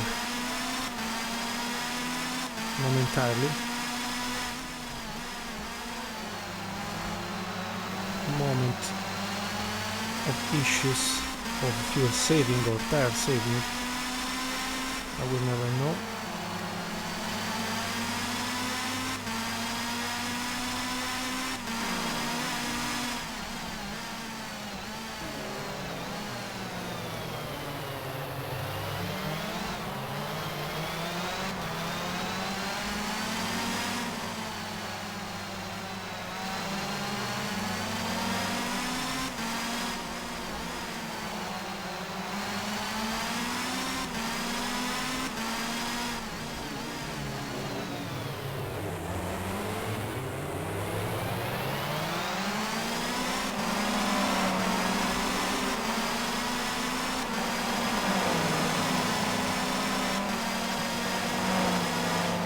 What a lucky moment, but they will recover and come back.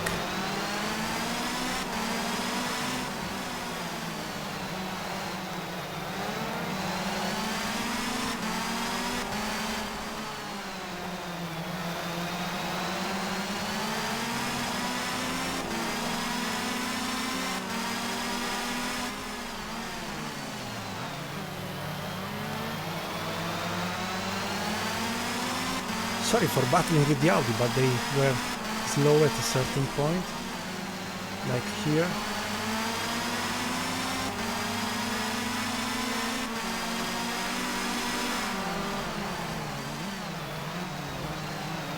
This time we have to force the pass, they are slow.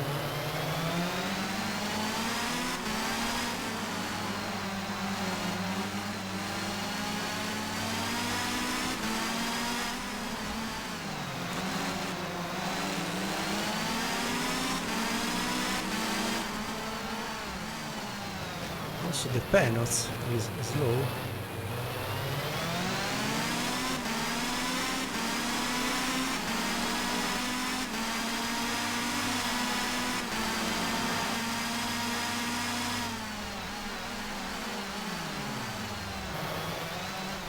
Tires are gone.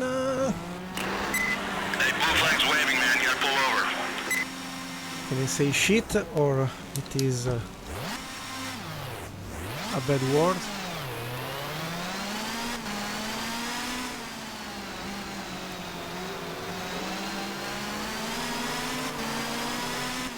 Lost Clerico. Damn.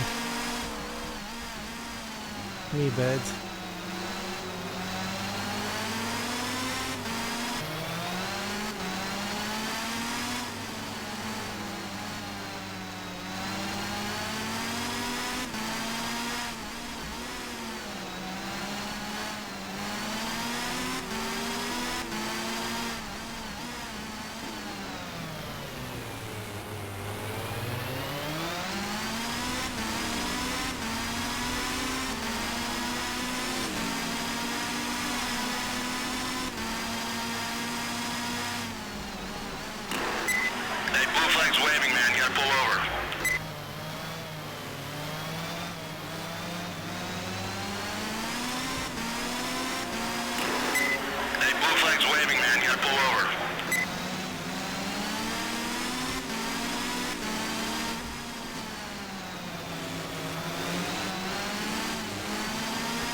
Johansson Smith at the pit.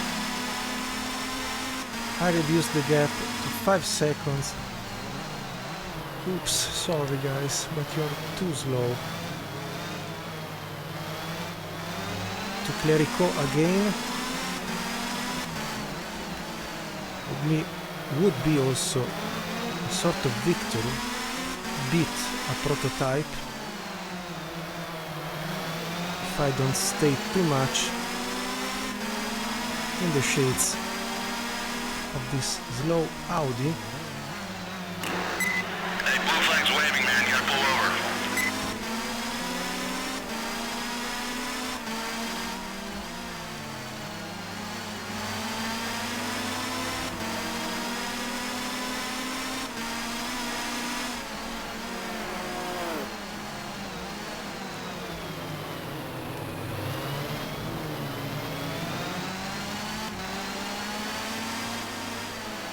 Also because there are just 20 minutes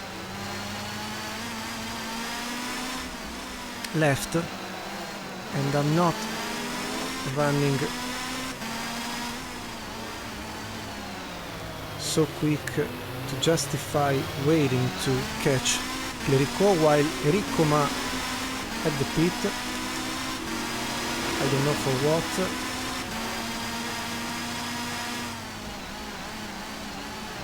Let's see if he will retire or not.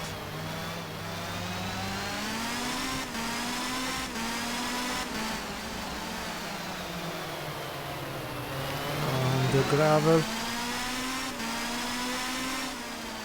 Externally it's absolutely slippery, this track, if you go out from the ideal racing line. I find it more slippery than other tracks so far tried outside racing line.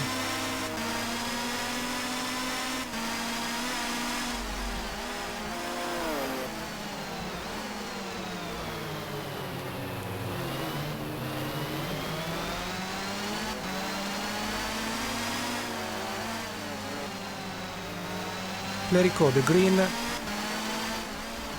Pescarolo Sport in front. If you see a green spot, it is our P16, hopefully, possibly. James Weaver at the pit, in the pit. Yes, Clerico struggling with overlapped cars.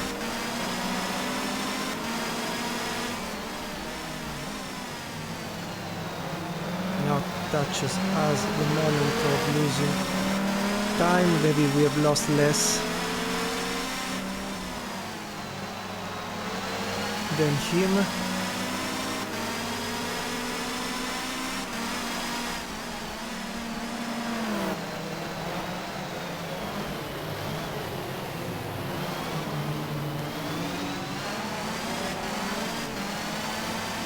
And how many drivers did slow down? They are all in front of us.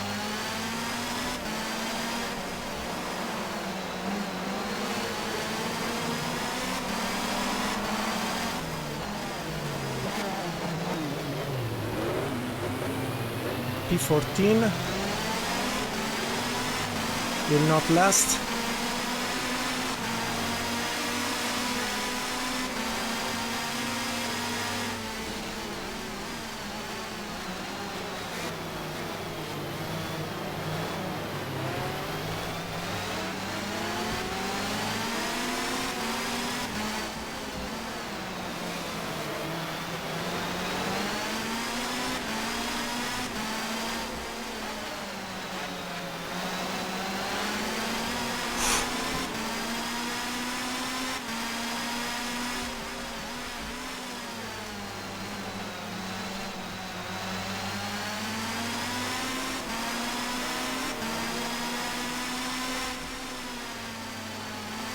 Now also the Nissan R390 of Patrese Suzuki struggling.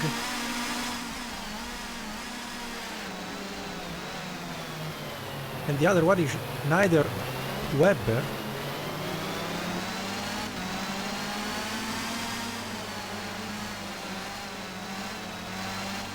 tires.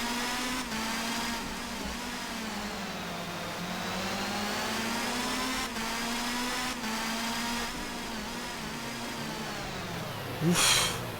Dive bomb. Alright, careful now. Looks like there's a yellow flag in Sector 3. Sector 3.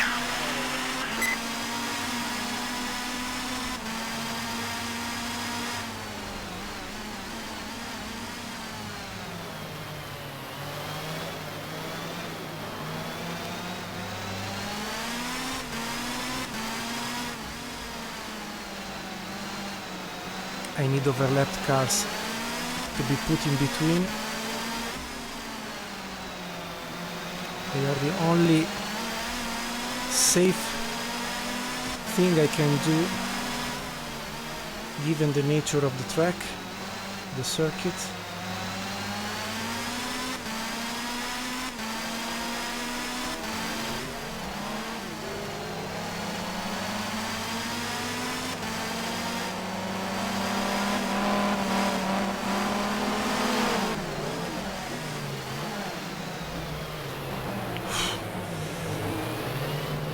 Doing things without even thinking.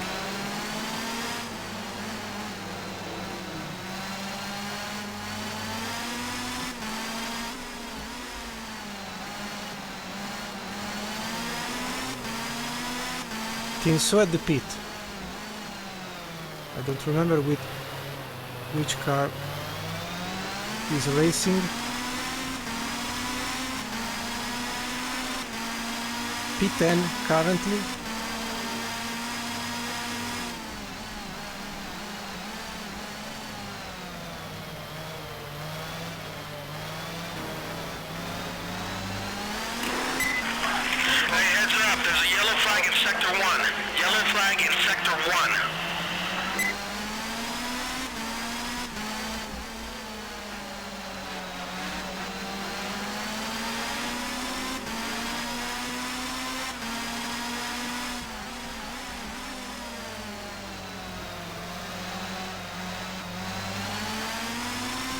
The sun is going down.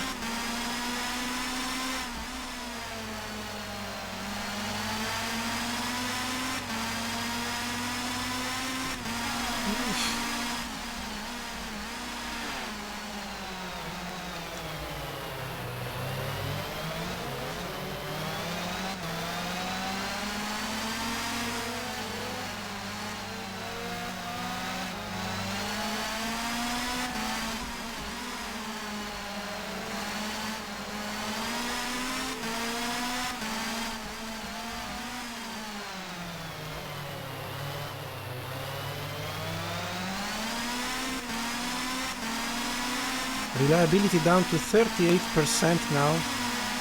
Using all the revs is not a good thing. And the car suffers this attitude.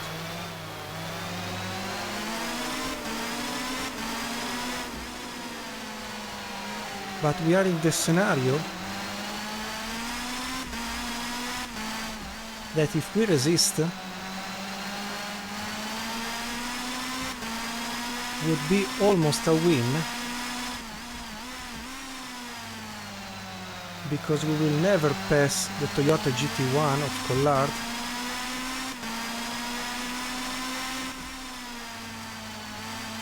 For sure. 12 seconds uncatchable now in front of us.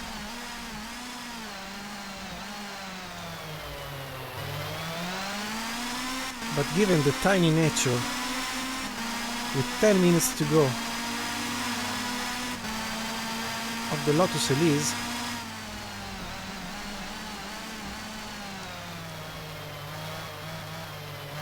and the absolute tendency to destroy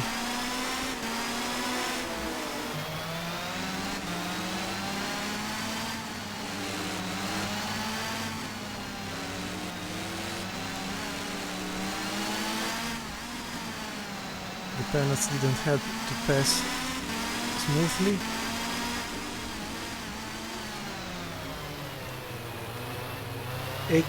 Nine minutes to go. Fuel is not a problem, tires yes, especially the front right.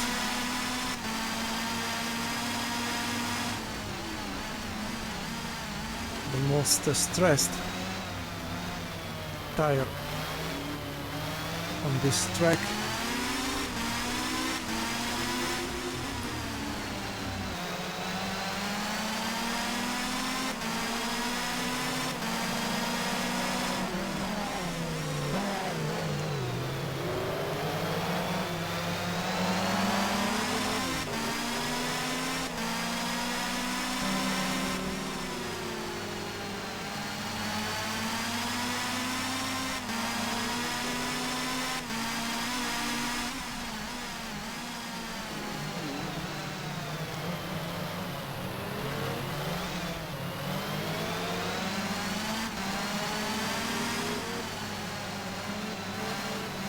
Believe it or not, I was wrong, because Collard is with the Cadillac LMP black in front of us. I was thinking him on the Toyota GT1, I don't know why.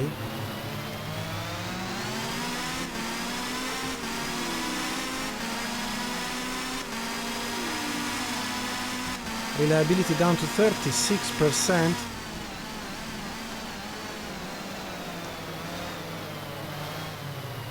So we are fighting for P9. Hey, heads up, there's a yellow flag in Sector 1. Yellow flag in Sector 1.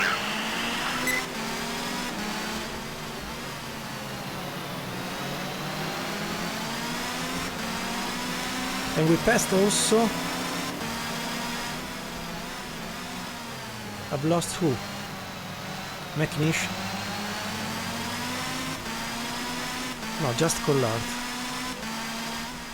Is Joachim Winkelhock 10 seconds in front of us, but with the BMW would be impossible. In 5 minutes to recover the gap we have.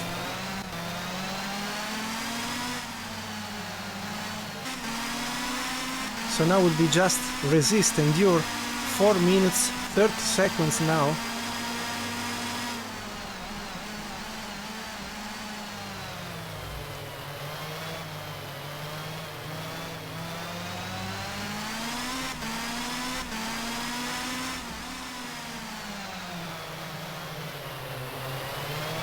Bit wide.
Two minutes to go, could be 2 laps, not more, maybe 3.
Yes, will be maybe at 2 laps.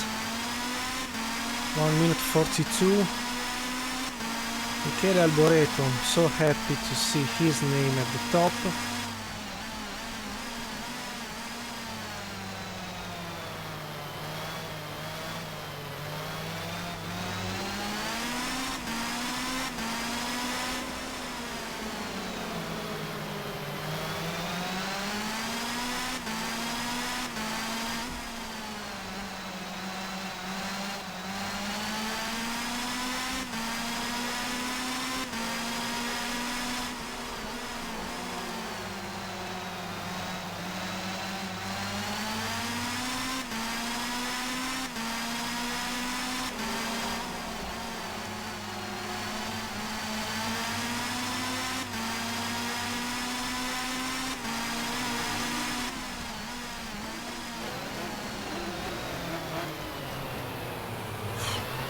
sorry to force the hand.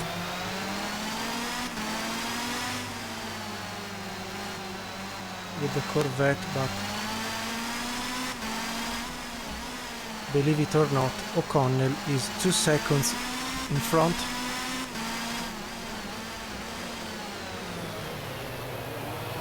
And should be the pitting Brundle and Frank Bila.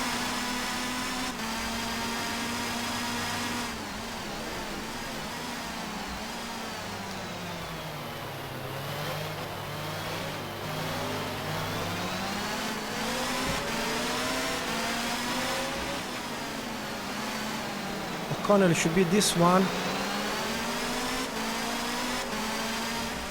Dive bomb. Yes.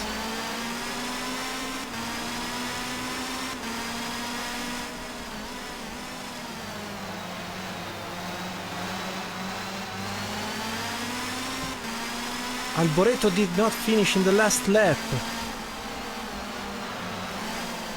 Oof, almost lost the car. The slow McLaren.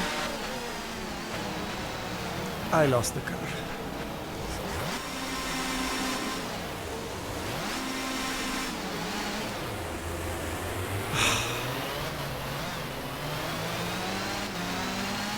Sorry guys, I tried everything I could to score a decent point.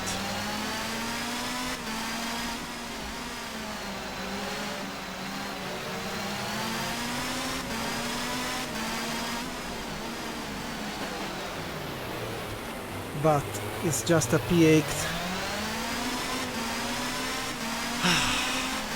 We pass Alboreto, P6 at the end. Great summer, man. Good job. That's what I'm talking about. You scored some points. Nice one. Bring it on back. Could have been a victory in class. Because in front of us just Martin Brundle. I'm sweat. It's just beginning of April. I don't know what I will do this summer, guys and girls. Let's see the names. Yes, Brundle 5th. Yes, could have been just a P5. Sorry for killing Brundle, because the rest was too far. Well, too far. Brundle, Muller were not too far.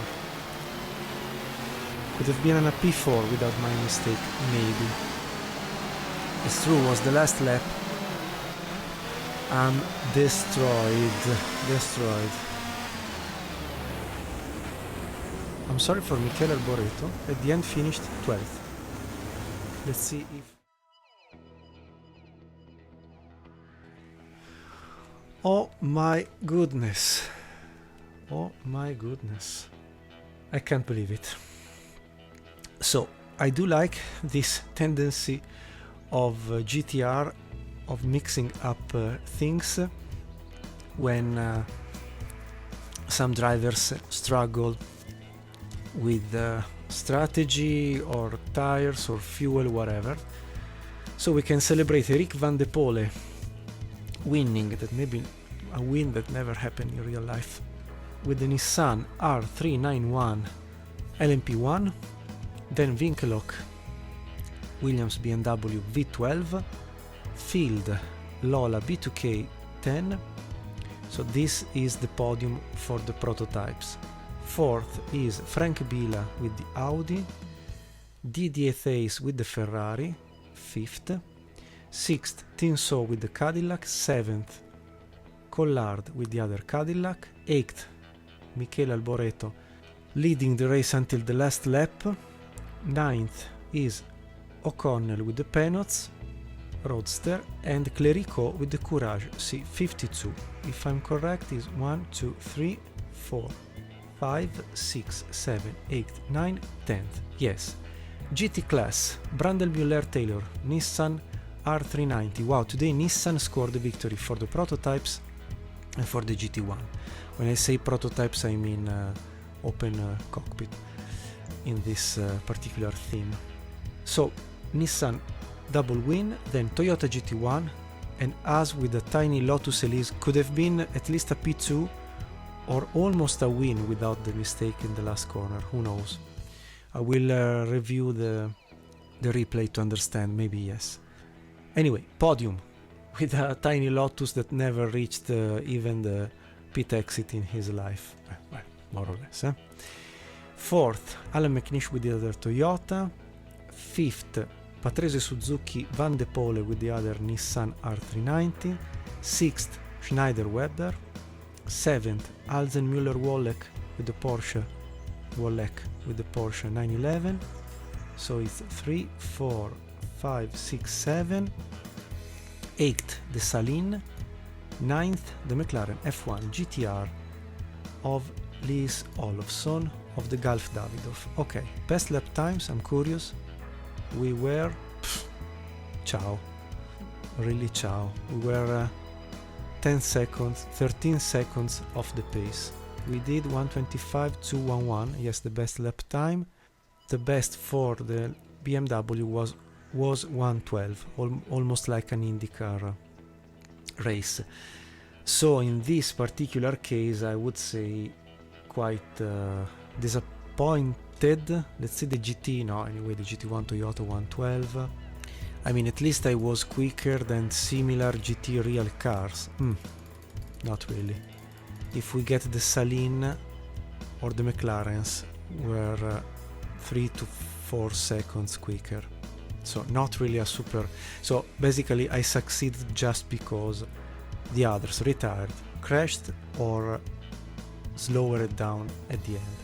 Also because on 40 cars, yes, I was 39, 38, 37, 36, 5, 4, 3, 2, 1, 31st. I mean, not better than the real drivers. I mean.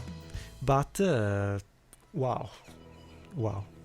I surprised myself. Very lucky today, and at least a bit constant maybe. Let's see. 31, 35, 26, mistake, 29, 27, 29, 33, 37, 30, 31, 29. Yes, as usual, as soon as I start to know a bit better the car, but at least after the pit stop, I would say I've been more consistent. No, the lap 28 is the one where I did cut the track. So the pit stop was the 2:39 here, maybe.